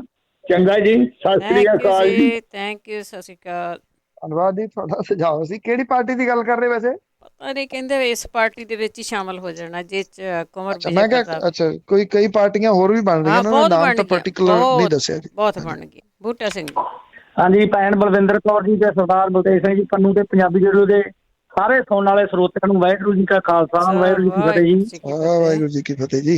ਇੱਕ ਤਾਂ ਮੇਰਾ ਸਵਾਲ ਆ ਜੀ, ਤੇ ਬਾਕੀ ਦੇ 2 ਕਮੈਂਟ ਆ, ਤੇ ਮੈਨੂੰ ਇਜਾਜ਼ਤ ਦੇ ਦਿਓ ਜੇ ਤੇ ਫੋਨ ਨਾ ਕੱਟੋ ਜੇ। ਉਸ ਤੋਂ ਬਾਅਦ ਵੀ ਕੀ ਤੁਹਾਡਾ ਵਿਚਾਰ ਆ ਜੀ? ਲੰਬਾ ਨਾਲ ਜਾਓ। ਠੀਕ ਹੈ। ਲੰਬਾ ਨਹੀਂ ਮੈਂ ਕਰਦਾ ਜੀ, ਮੈਂ ਬਸ ਮਿੰਟੋ ਮਿੰਟ ਹੀ ਨਿਬੇੜਦਾ। ਪਹਿਲਾਂ ਤਾਂ ਲੁਧਿਆਣੇ ਵਾਲੇ ਬਾਈ ਦਾ ਜਵਾਬ ਦੇਣਾ ਸੀ। ਉਦੋਂ ਪਹਿਲਾਂ ਮੈਂ ਸਵਾਲ ਆ ਵੀ ਵੇਖੋ, ਜਿਹੜੇ ਕਰੋਨਾ ਦੇ ਵਿੱਚ ਮਰੇ ਆ ਨਾ ਵਿਚਾਰੇ ਪਰਿਵਾਰਾਂ ਦੇ ਜੀ, ਉਹਨਾਂ ਨੂੰ ਸੁਪਰੀਮ ਕੋਰਟ ਨੇ ਕਿਹਾ ਸੀ ਸੈਂਟਰ ਗੌਰਮੈਂਟ ਨੂੰ ਵੀ 4-4 ਲੱਖ ਭਾਈ ਉਹਨਾਂ ਨੂੰ ਮੁਆਵਜ਼ਾ ਦਿਓ, ਵੀ ਉਹਨਾਂ ਦੇ ਜ਼ਖਮਾਂ ਤੇ ਮਲਮ ਪੱਟੀ ਹੋ ਜੇ, ਵੀ ਉਹਨਾਂ ਨੂੰ ਚਲੋ ਕੋਈ ਸਹਾਇਤਾ ਹੀ ਮਿਲ ਜੇ। ਹਸਪਤਾਲਾਂ ਨੇ ਵੀ ਲੁੱਟਿਆ ਉਹਨਾਂ ਨੂੰ, 4-4 ਲੱਖ ਤੋਂ ਜ਼ਿਆਦਾ ਲੁੱਟਿਆ ਹੋਣਾ। ਤੇ ਉਹਦੇ ਕਹਿੰਦੇ ਉਹ ਅਸੀਂ ਦੇ ਨਹੀਂ ਸਕਦੇ। ਤੇ ਇਹ ਮੇਰੇ ਵਰਗੇ ਬੰਦੇ ਦੀ ਹੁੰਦੀ ਵੀ ਜਿਹਨੇ ਕਿਸੇ ਤੋਂ ਸੀਸਾਂ ਨਾ ਲੈਣੀਆਂ, ਬਾਦ ਸੀਸਾਂ ਹੀ ਲੈਣੀਆਂ ਹੁੰਦੀਆਂ। ਤੇ ਉਹਦੇ 'ਚ ਵੇਖੋ, ਜੇ ਕੋਈ ਮਾਲਵੀ ਵਰਗਾ ਲੁੱਟਣ ਵਾਲਾ ਉਹਨਾਂ ਨੇ ਫੜਕ ਦੇਣੇ ਦੇ ਦੇਣੇ ਹਜ਼ਾਰਾਂ ਅਰਬਾਂ ਵੀ ਸਾਡੇ ਹਿੱਸਾ ਵੀ ਹੈ। ਇਹ ਤਾਂ ਸਵਾਲ ਹੈ ਜੀ। ਤੇ ਹੁਣ ਮੇਰਾ ਉਹ ਲੁਧਿਆਣੇ ਵਾਲੇ ਭਾਈ ਸਾਹਿਬ ਨੂੰ ਆ ਵੀ ਵੇਖੋ, ਸਿੱਖ ਚਿਹਰਾ ਸਭ ਤੋਂ ਪਹਿਲਾਂ ਪ੍ਰਕਾਸ਼ ਸਿੰਘ ਬਾਦਲ, ਉਸ ਤੋਂ ਬਾਅਦ ਸੁੱਚਾ ਸਿੰਘ ਲਗਾ, ਤੋਤਾ ਸਿੰਘ, ਸਿਕੰਦਰ ਸਿੰਘ ਮਲੂਕਾ, ਮਨਜੀਤ ਸਿੰਘ ਸਿਰਸਾ। ਇਹ ਤੋਂ ਵੱਡਾ ਕੌਣ ਹੋ ਸਕਦਾ? ਇਹਨਾਂ ਨੂੰ ਆਪਾਂ ਬਣਾ ਦਿਆਂਗੇ। ਨਾਲ ਇੱਕ ਰਹਿ ਗਏ ਕੈਪਟਨ ਸਾਹਿਬ, ਇਹ ਬਹੁਤ ਵਧੀਆ ਚਿਹਰਾ ਹੈ ਜੀ। ਤੇ ਦੂਜਾ ਨੰਬਰ ਜਿਹੜਾ ਸੀਗਾ ਵੀ ਆਪਾਂ ਕਹਿੰਦੇ ਸੀਗੇ ਵੀ ਕਿਸਾਨਾਂ 'ਚੋਂ ਵੀ ਪਾਰਟੀ ਬਹੁਤ ਵਧੀਆ ਨਿਕਲ ਸਕਦੀ, ਜੋ ਮਾਨ ਸਾਹਿਬ ਖੜੇ ਸੀ ਨਾ, ਉਹ ਅਨਨੋਨ ਸੀ ਚਿਹਰੇ, ਕੋਈ ਚਿਹਰਾ ਨਹੀਂ ਸੀ। ਤੇ ਵੇਖੋ ਉਦੋਂ ਲੋਕਾਂ ਨੇ ਲਹਿਰ ਬਣੀ ਸੀ, ਲੋਕ ਲਹਿਰ, ਤੇ ਲੋਕਾਂ ਨੇ ਉਹਨਾਂ ਨੂੰ ਵੀ ਜਿਤਾਤਾ ਸੀ। ਤੇ ਹੁਣ ਕਿਹੜਾ ਨਹੀਂ ਜਿਤਾ ਸਕਦੇ? ਜੇ ਕੋਈ ਇਹੀ ਹੈ ਜੀ ਤੇ ਕਰੋ ਜੇ ਕਮੈਂਟ, ਜੇ ਭੁੱਲ ਜਾਓ ਖਤਮ। Thank you. ਦੇਖੋ ਗੱਲ ਇਹ ਆ ਕਿ ਇਹ ਸੁਝਾਅ ਤਾਂ ਇੱਥੇ ਵੀ ਬੜੇ ਜਿਹੜੇ ਉਹ ਆ ਰਹੇ ਆ, ਔਰ ਮੈਂ ਸਮਝਦਾ ਹਾਂ ਕਿ ਇਹ ਕਾਲਾਪਨ ਹੈ ਜਿਹੜੇ ਲੋਕ ਇਦਾਂ ਦਾ ਕਰਦੇ ਆ ਕਿ ਛੇਤੀ ਕੀਤਿਆਂ ਜਿਹੜੇ ਕਿਸਾਨ ਨੇ ਉਹ ਪਾਰਟੀ ਖੜੀ ਕਰ ਲੈਣ। ਉਹ ਇਹ ਵੀ ਕਹਿੰਦੇ ਆ ਕਿ ਜੇ ਕਿਸਾਨਾਂ ਨੇ ਪਾਰਟੀ ਖੜੀ ਨਾ ਕੀਤੀ ਤੇ ਫਿਰ ਕਿਸਾਨੀ ਜਿਹੜੀ ਜੀ ਉਹ ਖਤਮ ਸਮਝੋ। ਇਹ ਵੀ ਗੱਲਾਂ ਜਿਹੜੀਆਂ ਉਹ ਵੇਖਣ ਸੁਣਨ ਨੂੰ ਸਾਹਮਣੇ ਆਉਂਦੀਆਂ ਨੇ। ਇਸ ਤਰ੍ਹਾਂ ਹੈ ਕਿ ਜਿਹੜੇ ਉੱਥੇ ਸੜਕਾਂ ਤੇ ਬੈਠੇ ਆ ਨਾ, ਪਹਿਲਾਂ ਉਹਨਾਂ ਨੂੰ ਪੁੱਛੋ ਕਿ ਉਹਨਾਂ ਦੇ ਹਾਲਾਤ ਜਿਹੜੇ ਉਹ ਕੀ ਨੇ। ਕੀ ਉਹ ਚਾਹ ਨੂੰ ਬੈਠੇ ਆ? ਕਿੰਨੇ ਮਹੀਨੇ ਉਹਨਾਂ ਨੂੰ ਬੈਠਿਆਂ ਹੋ ਗਏ? ਕਿੰਨੀ ਠੰਡ ਉਹਨਾਂ ਨੇ ਆਪਣੇ ਪਿੰਡਿਆਂ ਤੇ ਝੱਲੀ, ਗੜੇ, ਮੀਂਹ, ਹਨੇਰੀਆਂ। ਹੁਣ 42-43 ਡਿਗਰੀ ਤਾਪਮਾਨ ਆਪਣੇ ਪਿੰਡਿਆਂ ਦੇ ਉੱਤੇ ਝੱਲ ਰਹੇ ਆ। ਪਹਿਲਾਂ ਇਹਦਾ ਕੋਈ ਨਾ ਕੋਈ ਹੱਲ ਜਿਹੜਾ ਉਹ ਨਿਕਲਣਾ ਜਿਹੜਾ ਉਹ ਚਾਹੀਦਾ। ਜਿੰਨੀ ਦੇਰ ਤੱਕ ਹੱਲ ਨਹੀਂ ਨਿਕਲਦਾ ਉਨੀ ਦੇਰ ਤੱਕ ਸਿਆਸੀ ਪਾਰਟੀ ਦਾ ਸੋਚਣਾ ਵੀ ਇੱਕ ਗੁਨਾਹ ਹੋਊਗਾ। ਕਿਉਂਕਿ ਜੇ ਸਿਆਸੀ ਪਾਰਟੀ ਦਾ ਸੋਚਣ ਲੱਗੇ ਕਿਸਾਨ, ਕੇਂਦਰ ਦੀ ਸਰਕਾਰ ਜਿਹੜੀ ਪਹਿਲਾਂ ਹੀ ਅੜੀ ਬੈਠੀ ਆ, ਉਹਦੇ ਕੋਲੇ ਤਾਂ ਤੁਸੀਂ ਵੱਡਾ ਇੱਕ ਐਕਸਕਿਊਜ਼ ਦੇ ਦਿਓਗੇ ਵੀ ਅਸੀਂ ਤਾਂ ਕਹਿੰਦੇ ਸੀ ਇਹ ਸਿਆਸਤ ਤੋਂ ਪ੍ਰੇਰਿਤ ਹੈ। ਇਹ ਤਾਂ ਅਸੀਂ ਜਿਹੜੇ ਕਾਨੂੰਨ ਲੈ ਕੇ ਆਂਦੇ ਆ ਉਹ ਕਿਸਾਨਾਂ ਦੀ ਆਮਦਨ ਦੁੱਗਣੀ ਕਰਨ ਨੂੰ ਲਿਆਂਦੇ ਆ। ਇਹ ਤਾਂ ਰਾਜਨੀਤਿਕ ਲੋਕ ਸੀਗੇ ਜਿਹੜੇ ਕਿਸਾਨਾਂ ਦੀ ਆਮਦਨ ਦੁੱਗਣੀ ਨਹੀਂ ਹੋਣ ਦੇਣਾ ਚਾਹੁੰਦੇ। ਇਸ ਕਰਕੇ ਇਦਾਂ ਦੇ ਸੁਝਾਅ ਕਿਰਪਾ ਕਰਕੇ ਲਾਂਭੇ ਜਿਹੜਾ ਉਹ ਰੱਖੇ ਜਾਣ। ਅਜੇ ਇਹ ਸਮਾਂ ਨਹੀਂਗਾ ਕਿ ਕਿਸਾਨ ਕੋਈ ਪਾਰਟੀ ਜਿਹੜੀ ਉਹ ਕੱਢਣ ਜਾਂ ਉੱਥੋਂ ਕੋਈ ਸਿਆਸੀ ਧਿਰ ਬਣਾਉਣ। ਜੇ ਕੋਈ ਵਿਅਕਤੀ ਇਸ ਪਾਸੇ ਵੱਲ ਨੂੰ ਕਿਸਾਨ ਆਗੂਆਂ ਚੋਂ ਜਿਹੜਾ ਦੀ ਉਹ ਸੋਚੂਗਾ, ਮੇਰਾ ਖਿਆਲ ਉਹ ਸਭ ਤੋਂ ਵੱਡਾ ਧਰੋਕ ਮਾਰਿਆ ਹੋਊਗਾ ਕਿਸਾਨਾਂ ਦੇ ਨਾਲ ਇਸ ਮੌਕੇ ਦੇ ਉੱਤੇ, ਜਦੋਂ ਕਿ ਜ਼ਿੰਦਗੀ ਮੌਤ ਦੀ ਜਿਹੜੀ ਆ ਜੀ ਉਹ ਬਾਜੀ ਇੱਕ ਕਿਸਮ ਦੇ ਨਾਲ ਲੱਗੀ ਹੋਈ ਆ ਕਿਸਾਨਾਂ ਦੀ। ਜਿੰਨੀ ਦੇਰ ਤੱਕ ਇਹ ਗੱਲ ਕਿਸੇ ਤਣ ਪੱਤਣ ਨਹੀਂ ਲੱਗਦੀ, ਮੈਨੂੰ ਨਹੀਂ ਲੱਗਦਾ ਕਿ ਏਦਾਂ ਦਾ ਜਿਹੜਾ ਸਿਆਸੀ ਤੌਰ ਦੇ ਉੱਤੇ ਸੋਚਣ ਦੀ ਜਿਹੜੀ ਉਹ ਲੋੜ ਹੈ। ਹਾਂ, ਇੰਨਾ ਜ਼ਰੂਰ ਹੈ ਕਿ ਕਿਸਾਨਾਂ ਨੇ ਅਹਿਸਾਸ ਇਸ ਚੀਜ਼ ਦਾ ਕਰਵਾ ਦਿੱਤਾ ਕਿ ਪਹਿਲਾਂ ਜਿਹੜੀਆਂ ਪਾਲਿਸੀਜ਼ ਬਣਦੀਆਂ ਸੀਗੀਆਂ ਉਹ ਸਿਆਸੀ ਪਾਰਟੀਆਂ ਬਣਾਉਂਦੀਆਂ ਸੀ ਤੇ ਕਿਸਾਨ ਉਹਨੂੰ ਐਕਸੈਪਟ ਕਰਦੇ ਸੀ। ਆਉਣ ਵਾਲੇ ਸਮੇਂ ਦੇ ਦੌਰਾਨ ਜਿਹੜੇ ਕਿਸਾਨ ਨੇ ਉਹ ਪਾਲਿਸੀਜ਼ ਬਣਾਇਆ ਕਰਨਗੇ। ਅਜਿਹਾ ਜਿਹੜਾ ਜੀ ਉਹ ਲਗਭਗ ਉਹਨਾਂ ਨੇ ਸਿਰਜ ਦਿੱਤਾ। ਤੁਸੀਂ ਇਹ ਲਾ ਕੇ ਜਿਹੜਾ ਜੀ ਉਹ ਚੱਲੋ। ਇਸ ਕਰਕੇ ਇਹੀ ਪ੍ਰਾਪਤੀ ਆ, ਔਰ ਹਾਲ ਦੀ ਘੜੀ ਇਹੀ ਜਿਹੜੀ ਪ੍ਰਾਪਤੀ ਆ, ਇਹਨੂੰ ਹੀ ਲੈਣਾ ਜਿਹੜਾ ਉਹ ਚਾਹੀਦਾ, ਬਜਾਏ ਇਹਦੇ ਕਿ ਸੋਚਿਆ ਜਾਵੇ ਕਿ ਕਿਸਾਨ ਛੇਤੀ ਜਿਹੜੀ ਇੱਕ ਧਿਰ ਜਿਹੜੀ ਉਹ ਬਣਾ ਲੈਣ।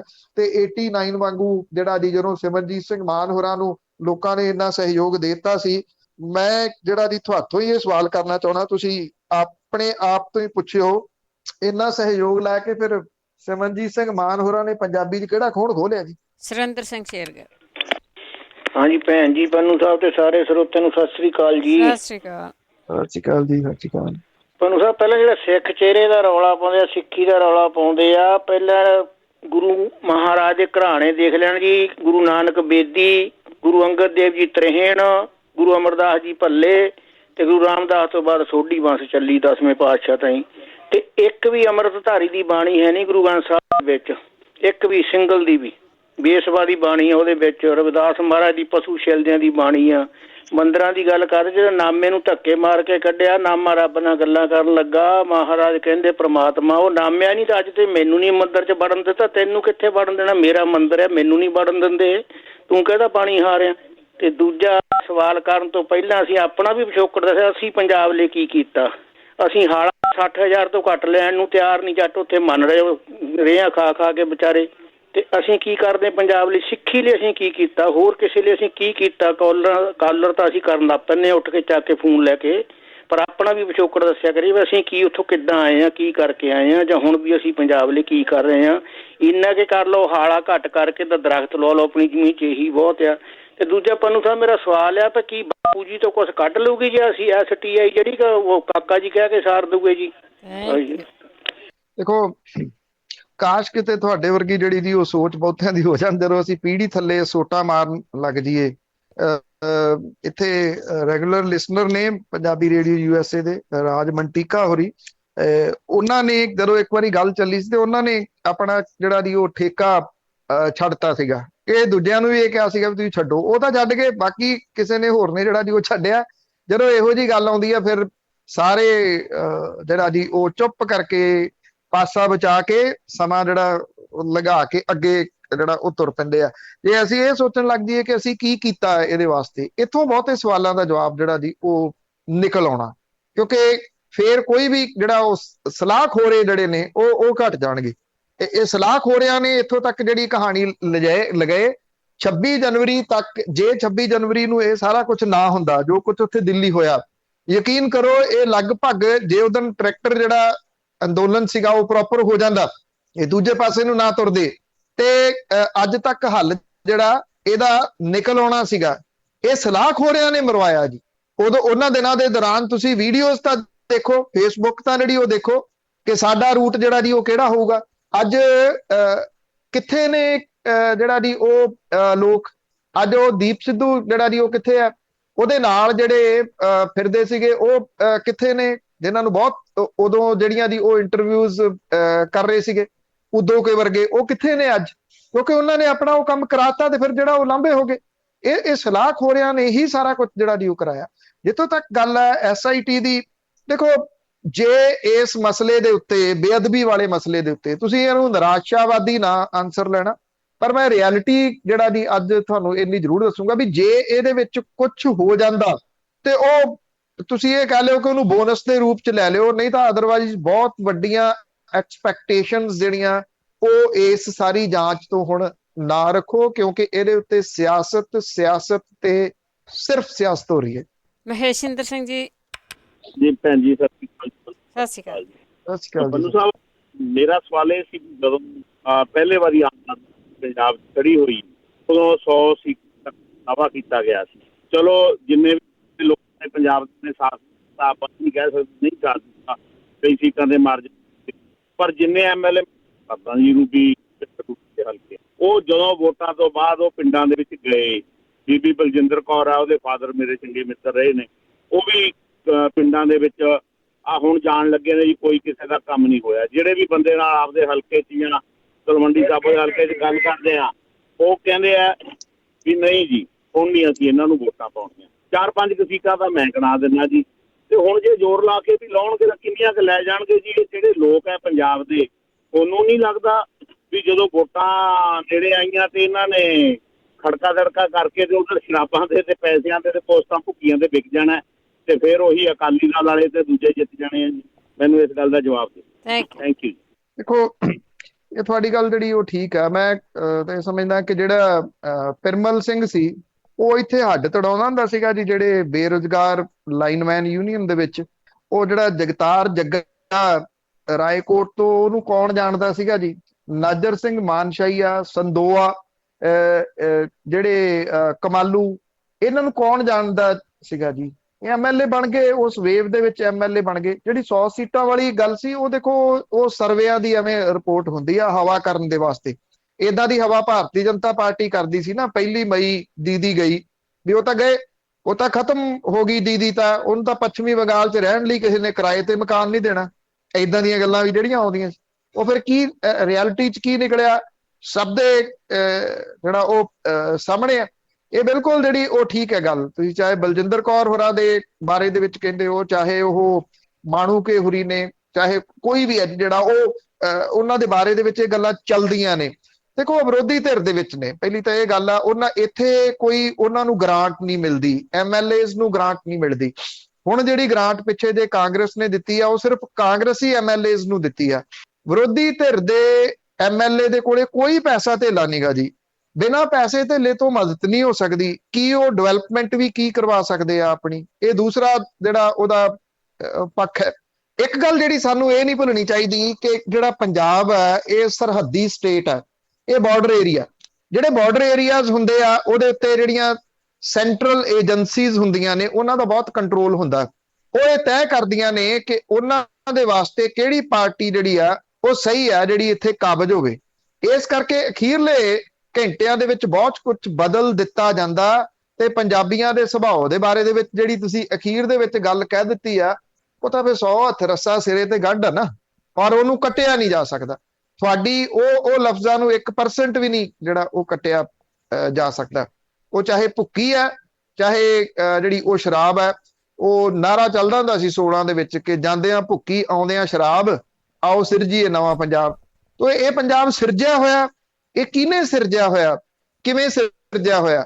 ਕੈਨੇਡਾ ਦੇ ਵਿੱਚ ਜਿਹੜੀਆਂ ਨੋਮੀਨੇਸ਼ਨਸ ਨੇ ਉਹ ਮੈਂ ਦੇਖੀਆਂ ਨੇ। ਉੱਥੇ ਜਦੋਂ ਸ਼ਾਮ ਨੂੰ ਆਉਂਦੇ ਨੇ ਜਿਹੜਾ ਜੀ ਪ੍ਰਚਾਰ ਕਰਕੇ, ਉਦੋਂ ਬਾਅਦ ਫਿਰ ਗਰਾਜ ਖੁੱਲਦੇ ਆ। ਗਰਾਜ ਕਿਉਂ ਖੁੱਲਦੇ ਆ? ਅਸੀਂ ਆਪਣਾ ਪੰਜਾਬ ਉੱਥੇ ਵੀ ਲੈ ਗਏ ਨਾ ਚੁੱਕ ਕੇ। ਅਸੀਂ ਸਾਰਾ ਕੁਝ ਜਿੱਥੇ ਜਿੱਥੇ ਗਏ, ਗੱਲਾਂ ਕਰਨੀਆਂ ਬਹੁਤ ਸੌਖੀਆਂ ਨੇ। ਅਸੀਂ ਟੈਚੀਆਂ ਦੇ ਵਿੱਚ ਪਾ ਕੇ ਅਚਾਰ ਤੇ ਬਰਫੀ ਲਿਜਾਂਦੇ ਹੁੰਦੇ, ਜਿਹਨੂੰ ਅਕਸਰ ਪਹਿਲਾਂ 에ਅਰਪੋਰਟਾਂ ਤੇ ਖੋਲਿਆ ਜਾਂਦਾ ਹੁੰਦਾ ਸੀ। ਉਹ ਅਚਾਰ ਬਰਫੀ ਨਹੀਂ ਹੁੰਦਾ ਸੀ, ਉਹ ਸਾਡੀਆਂ ਆਹ ਚੀਜ਼ਾਂ ਜਿਹੜੀਆਂ ਹੁੰਦੀਆਂ ਸੀ, ਜਿਹੜੀਆਂ ਅਸੀਂ ਜਿੱਥੇ ਜਾਂਦੇ ਆ ਉੱਥੇ ਨਾਲ ਹੀ ਟੈਚੀਆਂ 'ਚ ਪਾ ਕੇ ਜਿਹੜਾ ਲੈ ਜਾਂਦੇ ਆ ਤੇ ਉੱਥੇ ਖੋਲ ਕੇ ਫਿਰ ਉਹੀ ਕੁਝ ਕਰਨਾ ਸ਼ੁਰੂ ਕਰ ਦਿੰਦੇ ਆ। ਜਦੋਂ ਬਰੈਂਪਟਨ ਤੇ ਸਰੀ ਉੱਥੇ ਮੁਸ਼ਕਲਾਂ ਏਡੀਆਂ ਵੱਡੀਆਂ ਹੋ ਜਾਂਦੀਆਂ ਨੇ, ਫਿਰ ਅਸੀਂ ਕਹਿੰਦੇ ਆ ਹੁਣ ਇਹ ਨਾ ਰਹਿਣ ਵਾਲੇ ਨਹੀਂ ਰਹੇ ਸ਼ਹਿਰ, ਇਹਨੂੰ ਛੱਡ ਕੇ ਅਸੀਂ ਤਾਂ ਹੁਣ ਬਾਹਰ ਜਿਹੜਾ ਜੀ ਉਹ ਟਾਊਨ ਦੇ ਵਿੱਚ ਚਲੇ ਜਾਣਾ, ਕਿਉਂਕਿ ਉਹਨਾਂ ਨੂੰ ਸੁਧਾਰਨ ਦੀ ਜੁਰਤ ਸਾਡੇ ਵਿੱਚ ਜਿਹੜੀ ਹੁੰਦੀ ਨਹੀਂ। ਗੰਦ ਅਸੀਂ ਆਪਣੇ ਹੱਥੀਂ ਜਿਹੜਾ ਉਹ ਪਾਇਆ ਹੁੰਦਾ। ਕਹਿ ਦੇਣੀਆਂ ਗੱਲਾਂ ਜਿਹੜੀਆਂ ਇੱਥੋਂ ਦੇ ਬਾਰੇ ਦੇ ਵਿੱਚ ਬਹੁਤ ਸੌਖੀਆਂ ਨੇ, ਪਰ ਮਾਫ ਕਰਨਾ, ਅਸੀਂ ਜਿੱਥੇ ਜਿੱਥੇ ਗਏ ਆ ਅਸੀਂ ਉੱਥੇ ਉੱਥੇ ਸਾਰਾ ਕੁਝ ਲੈ ਗਏ ਹੋਏ ਜੀ। ਸਾਡੇ ਲਾਸਟ ਕਾਲਰ ਨੇ ਜਸਪ੍ਰੀਤ। ਸਤਿ ਸ਼੍ਰੀ ਅਕਾਲ। ਸਤਿ ਸ਼੍ਰੀ ਅਕਾਲ ਭੈਣ ਜੀ। ਸਤਿ ਸ਼੍ਰੀ ਅਕਾਲ ਪੰਨੂ ਸਾਹਿਬ ਤੇ ਸਾਰੇ ਸੁਣਨ ਵਾਲਿਆਂ ਨੂੰ ਸਤਿ ਸ਼੍ਰੀ ਅਕਾਲ ਜੀ। ਸਤਿ ਸ਼੍ਰੀ ਅਕਾਲ ਪੰਨੂ ਸਾਹਿਬ। ਅੱਜ ਥੋੜਾ ਜਿਹਾ ਇਤਰਾਜ਼ ਵਾਲੀ ਗੱਲ ਹੀ ਹੈ। ਉਹ ਗੱਲ ਏਦਾਂ ਹੈਗੀ ਹੈ ਕਿ ਆਪ ਜੀ ਨੂੰ ਵੀ ਪਤਾ ਹੈ ਕਿ ਜਦੋਂ ਦਿੱਲੀ ਨੂੰ ਸਾਰਾ ਇਹ ਲੋਕ ਗਏ ਆ, ਉਹਦੇ ਵਿੱਚ ਮੋਸਟ ਆਫ ਜਿਹੜਾ ਸੀ ਨਾ ਉਹ 'ਚ ਸਿੱਖੀ ਦੇ ਤੌਰ ਤੇ ਹੀ ਗਏ ਨੇ, ਤੇ ਪੂਰੇ ਪੰਜਾਬ ਦੇ ਵਿੱਚ ਜਿੰਨੇ ਵੀ ਪੰਜਾਬ ਦੇ ਲੋਕ ਪ੍ਰਬੰਧ ਕਰਦੇ ਨੇ ਕੁਝ, ਉਹ ਸਿੱਖੀ ਦੇ ਨਾਮ ਤੇ ਹੀ ਕਰਦੇ ਨੇ। ਬਿਜ਼ਨਸ ਨਹੀਂ ਕਦੇ ਜੱਟ ਕਰਦਾ। ਜਿੱਦਣ ਜੱਟ ਬਿਜ਼ਨਸ ਕਰਨ ਲੱਗ ਗਿਆ ਨਾ, ਉਦੋਂ ਸ਼ਾਇਦ ਸਿੱਖੀ ਵੀ ਚੱਕੀ ਜਾਊਗੀ। ਬਸ ਮੈਂ ਇੰਨਾ ਹੀ ਦੱਸਣਾ ਹੈ ਜੀ। ਔਰ ਦੂਸਰਾ ਜਿਹੜਾ ਸੀਗਾ, ਜਿਹੜੇ ਲੋਕ ਤੁਸੀਂ ਕਹਿ ਰਹੇ ਆ ਰੂਟ ਬਦਲਣ ਦੀ ਗੱਲ ਤੇ ਉੱਥੇ ਉਹ ਕੁਝ ਹੋਣ ਦੀ ਗੱਲ, ਸ਼ਾਇਦ ਆਪਾਂ ਨੂੰ ਇਹ ਗੱਲਾਂ ਉਦੋਂ ਕਹਿਣੀਆਂ ਚਾਹੀਦੀਆਂ ਸੀ ਜਦੋਂ ਉਹਨਾਂ ਦੇ ਵਿੱਚੋਂ ਹੀ ਬਹੁਤੇ ਲੋਕ ਸਟੇਜ ਤੇ ਚੜ੍ਹ ਕੇ ਜਿਹੜੇ ਕਹਿ ਰਹੇ ਸੀ ਆ ਜਾਓ ਦਿੱਲੀ ਤੇ ਚੜ੍ਹਾਈ ਕਰਨੀ ਹੈ, ਤੇ ਉਹ ਲੋਕ ਕੋਈ ਹੋਰ ਨਹੀਂ ਸੀਗੇ, ਉਹ ਲੋਕ ਉਸੇ ਗਰੁੱਪ ਦੇ ਬੰਦੇ ਸੀਗੇ। ਆਪ ਜੀ ਨੂੰ ਵੀ ਪਤਾ ਹੀ ਹੈ ਜੀ। Thank you video. Thank you ਜੀ। ਸਤਿ ਸ਼੍ਰੀ ਅਕਾਲ ਭੈਣ ਜੀ। ਦੇਖੋ ਅਸੀਂ ਤਾਂ ਉਦੋਂ ਵੀ ਬੋਲਦੇ ਰਹੇ, ਉਦੋਂ ਵੀ ਬੋਲੇ ਦੱਬ ਕੇ ਜਿਹੜਾ ਜੀ ਬੋਲੇ ਕਿ ਇਹ ਲੋਕ ਤੁਹਾਨੂੰ ਗੁੰਮਰਾਹ ਕਰ ਰਹੇ ਆ। ਇਹ ਦੇਖੋ, ਜਿੱਥੋਂ ਤੱਕ ਸਿੱਖੀ ਦੀ ਗੱਲ ਹੈ ਜਾਂ ਧਰਮ ਦੇ ਉੱਤੇ ਨਾ ਕੋਈ ਕਿੰਤੂ ਪਹਿਲਾਂ ਕੀਤਾ, ਨਾ ਕਦੀ ਇਹ ਰਿਹਾ ਜੀ ਕਿ ਇਸ ਤਰ੍ਹਾਂ ਦੀ ਕੋਈ ਚੀਪ ਜਿਹੜੀ ਆ ਉਹ ਪਬਲਿਸਿਟੀ ਚਾਹੀਦੀ ਆ ਜਾਂ ਕੋਈ ਚੀਪ ਜਿਹੜੀ ਉਹ ਗੱਲ ਚਾਹੀਦੀ ਹੈ। ਉਹ ਇਸ ਕਰਕੇ ਮੈਂ ਉਸ ਚੱਕਰ 'ਚ ਕਦੀ ਨਹੀਂ ਜਿਹੜਾ ਜੀ ਉਹ ਪੈਂਦਾ ਹੋਇਆ। ਜੇ ਤਾਂ ਸਿੱਖੀ ਨੂੰ ਲੈ ਕੇ ਕੋਈ ਮੋਰਚਾ ਲੱਗਿਆ ਹੋਇਆ, ਲੰਗਰ ਦੇ ਉੱਤੇ ਕੋਈ ਕਿੰਤੂ ਪਰੰਤੂ ਹੋ ਰਿਹਾ ਤਾਂ ਮੋਰਚਾ ਲੱਗਿਆ ਹੋਇਆ, ਫਿਰ ਆਪਾਂ ਜ਼ਰੂਰ, ਮੈਂ ਤੁਹਾਡੇ ਨਾਲ ਜਿਹੜਾ ਜੀ ਉਹ ਸਹਿਮਤ ਹਾਂ, 100% ਸਹਿਮਤ ਹਾਂ। ਇਹ ਸਿੱਖੀ ਦਾ ਜਾਂ ਧਰਮ ਦਾ ਮੋਰਚਾ ਨਹੀਂਗਾ। ਇਹ ਜਿਹੜਾ ਮੋਰਚਾ ਲੱਗਿਆ ਹੋਇਆ ਇਹ ਕਿਸਾਨੀ ਮੁੱਦਿਆਂ ਨੂੰ ਲੈ ਕੇ ਆ।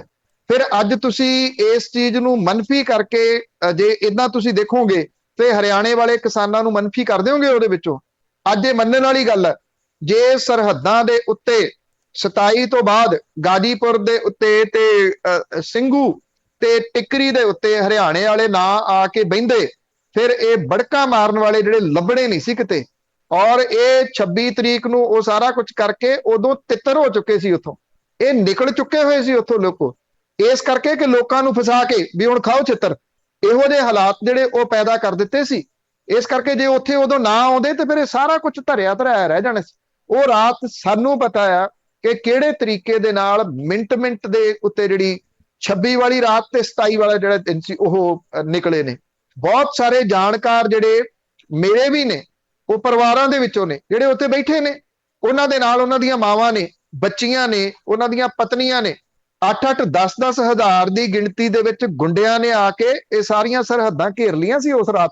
ਤੁਸੀਂ ਇੱਥੇ ਨਹੀਂ ਸੀਗੇ ਉਦੋਂ, ਫਿਰ ਕਿਹੜੇ ਤਰੀਕੇ ਦੇ ਨਾਲ ਜਿਹੜਾ ਜੀ ਉਹ ਬਚਣਾ ਸੀ? ਜੇ ਤੁਸੀਂ ਉਹਨੂੰ ਜਸਟੀਫਾਈ ਕਰ ਰਹੇ ਹੋ ਉਸ ਚੀਜ਼ ਨੂੰ, ਉਹਨੂੰ ਜਸਟੀਫਾਈ ਨਹੀਂ ਕੀਤਾ ਜਾ ਸਕਦਾ ਜੀ। ਮੈਂ ਫੇਰ ਇਹ ਕਹੂੰਗਾ ਕਿ ਜੇ ਮੋਰਚਾ ਕੱਲ ਨੂੰ ਮੰਨ ਲਓ ਇਸ ਚੀਜ਼ ਨੂੰ ਲੈ ਕੇ ਲੱਗਦਾ, ਉਹ ਚਾਹੇ ਵੱਧ ਅਧਿਕਾਰਾਂ ਨੂੰ ਹੈ, ਚਾਹੇ ਉਹ ਆਜ਼ਾਦ ਹਸਤੀ ਹੈ, ਵੱਖਰਾ ਮੁਲਕ ਹੈ, ਲਾਉਣ ਦਾ ਹੱਕ ਹੈ, ਕੋਈ ਵੀ ਲਾ ਸਕਦਾ। ਜੇ ਉਹਦੇ ਵਿੱਚ ਕੋਈ ਵਿਅਕਤੀ ਜਾ ਕੇ ਕਿਸਾਨੀ ਦੀ ਗੱਲ ਕਰੂਗਾ, ਉਹ ਤਾਂ ਡਟ ਕੇ ਆਪਾਂ ਵੀ ਵਿਰੋਧ ਕਰਾਂਗੇ। ਠੀਕ ਉਸ ਤਰੀਕੇ ਨਾਲ ਜਿਵੇਂ ਕਿਸਾਨੀ ਮੋਰਚੇ ਦੇ ਵਿੱਚ ਕੋਈ ਜਾ ਕੇ ਗੱਲ ਜਿਹੜਾ ਜੀ ਉਹ ਵੱਧ ਅਧਿਕਾਰਾਂ ਦੀ ਜਾਂ ਦੂਜੀ ਤੀਜੀ ਉਹ ਕਰਦਾ, ਇਹ ਮਸਲਾ ਜਿਹੜਾ ਉਹ ਕਿਸਾਨੀ ਦੀ ਹੋਣ ਦਾ ਹੈ। ਜੇ ਕਿਸਾਨੀ ਬਚੀ, ਮੈਂ ਤੁਹਾਨੂੰ ਦੂਸਰੇ ਤਰੀਕੇ ਨਾਲ ਕਹਿ ਦਿੰਦਾ, ਇਹਦੇ 'ਚ ਕੋਈ ਸ਼ੱਕ ਨਹੀਂ ਕਿ ਅੱਜ ਜਿਹੜੇ ਪੰਜਾਬ ਦੇ ਲੋਕ ਨੇ, ਸਿੱਖ ਭਾਈਚਾਰੇ ਦੇ ਲੋਕ ਨੇ, ਉਹ ਵਿਸ਼ਵ ਭਰ ਦੇ ਵਿੱਚ ਫੈਲ ਗਏ ਹੋਏ ਆ। ਬਹੁਤ ਚੰਗੀ ਗੱਲ ਹੈ, ਪੋਜ਼ਿਟਿਵ ਸਾਈਨ ਹੈ। ਇਹ ਇੱਕ ਬਹੁਤ ਵੱਡਾ ਜਿਹੜਾ ਪ੍ਰਭਾਵ ਤੇ ਇੱਕ ਬਹੁਤ ਵੱਡਾ ਪ੍ਰੈਸ਼ਰ ਜਿਹੜਾ ਉਹ ਬਣਾ ਕੇ ਰੱਖਦੇ ਆ। ਪਰ ਸ਼੍ਰੀਮਾਨ ਜੀ ਜੜ੍ਹਾਂ ਨੇ ਇੱਥੇ ਸਾਡਾ ਜਿਹੜਾ ਸਾਰਾ ਕੁਝ ਦਾਰੋ-ਮਦਾਰ ਹੈ ਉਹ ਪੰਜਾਬ ਦੇ ਉੱਤੇ ਹੈ। ਇਹ ਸਾਡੇ ਪੁਰਖਿਆਂ ਦੀ ਧਰਤੀ ਹੈ, ਜਿੱਥੋਂ ਗੁਰਬਾਣੀ ਸ਼ੁਰੂ ਹੁੰਦੀ ਹੈ, ਜਿੱਥੇ ਸਾਰਾ ਕੁਝ ਹੁੰਦਾ ਹੈ। ਕਿਸਾਨੀ ਨਾ ਰਹੀ ਤੇ ਸਾਰੀਆਂ ਚੀਜ਼ਾਂ ਦੀ ਹੋਂਦ ਦੇ ਉੱਤੇ ਕਿੰਤੂ ਖੜਾ ਹੋ ਜਾਣਾ। ਕਿਸਾਨੀ ਨੂੰ ਬਚਾਉਣਾ ਇਸ ਵੇਲੇ ਇਸ ਕਰਕੇ ਬਾਕੀ ਚੀਜ਼ਾਂ ਜਿਹੜੀਆਂ ਦੀ ਉਹ ਲਾਂਭੇ ਰੱਖ ਕੇ ਜ਼ਰੂਰੀ ਆ। ਉਹ ਜੇ ਤੁਹਾਡੀ ਗੱਲ ਦੇ ਵਿੱਚ ਹੀ ਜਿਹੜਾ ਜੀ ਉਹ ਲਿਆਈਏ, ਉਹਨੂੰ ਉੱਥੇ ਹੀ ਜਿਹੜਾ ਲੈ ਆਈਏ। ਕਿਸਾਨੀ ਬਚਦੀ ਆ ਤੇ ਬਾਕੀ ਸਾਰਾ ਕੁਝ ਜਿਹੜਾ ਜੀ ਉਹ ਬਚਦਾ, ਉਹਨੂੰ ਲਾਂਭੇ ਕਰਕੇ। ਬਹੁਤ ਸਾਰੀਆਂ ਧਿਰਾਂ ਨੇ ਜਿਹੜੀਆਂ ਚਾਹੁੰਦੀਆਂ ਨੇ ਕਿ ਹਾਂ ਤੁਹਾਡੇ ਵਾਲੀ ਗੱਲ ਜਿਹੜੀ ਆ ਜੀ ਉਹ ਸਾਹਮਣੇ ਆ ਜੇ, ਇਹਨੂੰ ਧਾਰਮਿਕ ਰੰਗਤ ਦੇ ਦਿੱਤੀ ਜਾਵੇ। ਉਹ ਦੇ ਦਿੱਤੀ ਸੀ ਲਗਭਗ, ਜੇ ਰਕੇਸ਼ ਟਕੈਤ ਪੁਰੀ ਇਹਦੇ ਵਿੱਚ ਐਂਟਰੀ ਜਿਹੜੀ ਉਹ ਨਾ ਮਾਰਦੇ। ਇਹਨਾਂ ਨੂੰ ਖਾਲਿਸਤਾਨੀ ਕਹਿ ਕੇ, ਪਾਕਿਸਤਾਨੀ ਕਹਿ ਕੇ, ਚਾਈਨਾ ਦੇ ਫੰਡਿੰਗ ਤੋਂ ਚੱਲਦੇ ਜਿਹੜਾ ਜੀ ਉਹ ਕਹਿ ਕੇ ਇਹ ਤਿਆਰੀ ਹੋ ਚੁੱਕੀ ਹੋਈ ਸੀ। ਤੁਸੀਂ ਸੋਚ ਵੀ ਨਹੀਂ ਸਕਦੇ ਸੀ ਕਿ ਉੱਥੇ ਬਣਨਾ ਕੀ ਸੀਗਾ। ਦੇ ਹਰਿਆਣੇ ਦੇ ਕਿਸਾਨ ਜਾਟ ਭਾਈਚਾਰਾ ਜਿਹੜਾ ਜੀ ਤੇ ਉੱਤਰ ਪ੍ਰਦੇਸ਼ ਦਾ ਜਾਟ ਭਾਈਚਾਰਾ ਉੱਥੇ ਆ ਕੇ ਢਾਲ ਬਣ ਕੇ ਨਾ ਖੜਾ ਹੋ ਜਾਂਦਾ ਜੀ। ਮੈਂ ਤੁਹਾਡੇ ਵਿਚਾਰਾਂ ਦੀ ਕਦਰ ਕਰਦਾ ਜੀ, ਔਰ ਰਿਸਪੈਕਟ ਹੈ ਤੁਹਾਡੇ ਵਿਚਾਰਾਂ ਦੀ। ਉਹਨਾਂ ਨੂੰ ਮੈਂ ਕੱਟਣਾ ਨਹੀਂ ਚਾਹੁੰਦਾ 1% ਵੀ ਨਹੀਂ, ਕਿਉਂਕਿ ਜਿਹੜਾ ਉਹ ਵਿਚਾਰਾਂ ਦਾ ਆਦਾਨ ਪ੍ਰਦਾਨ ਆ ਜਿਹੜਾ ਉਹ ਚੱਲਦਾ ਰਹਿਣਾ ਚਾਹੀਦਾ। ਇਹ ਮੈਂ ਜੋ ਕੁਝ ਵੀ ਕਿਹਾ ਇਹ ਤੁਹਾਡੇ ਵਿਚਾਰਾਂ ਨੂੰ ਕੱਟਣ ਵਾਸਤੇ ਨਹੀਂ ਕਿਹਾ, ਪਰ ਗਰਾਊਂਡ ਰਿਐਲਿਟੀ ਜਿਹੜੀ ਆ ਉਹ ਤੁਹਾਨੂੰ ਦੱਸੀ ਜੀ। ਬਹੁਤ ਬਹੁਤ ਧੰਨਵਾਦ ਬਲਤੇਜ ਪੰਨੂ ਜੀ। ਮਿਹਰਬਾਨੀ ਜੀ, ਧੰਨਵਾਦ ਜੀ, ਸਤਿ ਸ਼੍ਰੀ ਅਕਾਲ। ਸਤਿ ਸ਼੍ਰੀ ਅਕਾਲ ਜੀ। ਤੇ ਸਰੋਤੇ ਬਲਤੇਜ ਪੰਨੂ ਜੀ ਕਰਦੇ ਨੇ ਖਬਰਾਂ। ਤੇ ਹੁਣ ਇਸੇ ਦੇ ਨਾਲ ਸਾਡਾ ਅੱਜ ਦਾ ਬੁਲਟਨ ਇੱਥੇ ਹੀ ਸਮਾਪਤ। ਬਲਵਿੰਦਰ ਕੌਰ ਵੱਲੋਂ ਆਪ ਸਭ ਨੂੰ ਹੀ ਪਿਆਰ ਭਰੀ ਸਤਿ ਸ਼੍ਰੀ ਅਕਾਲ।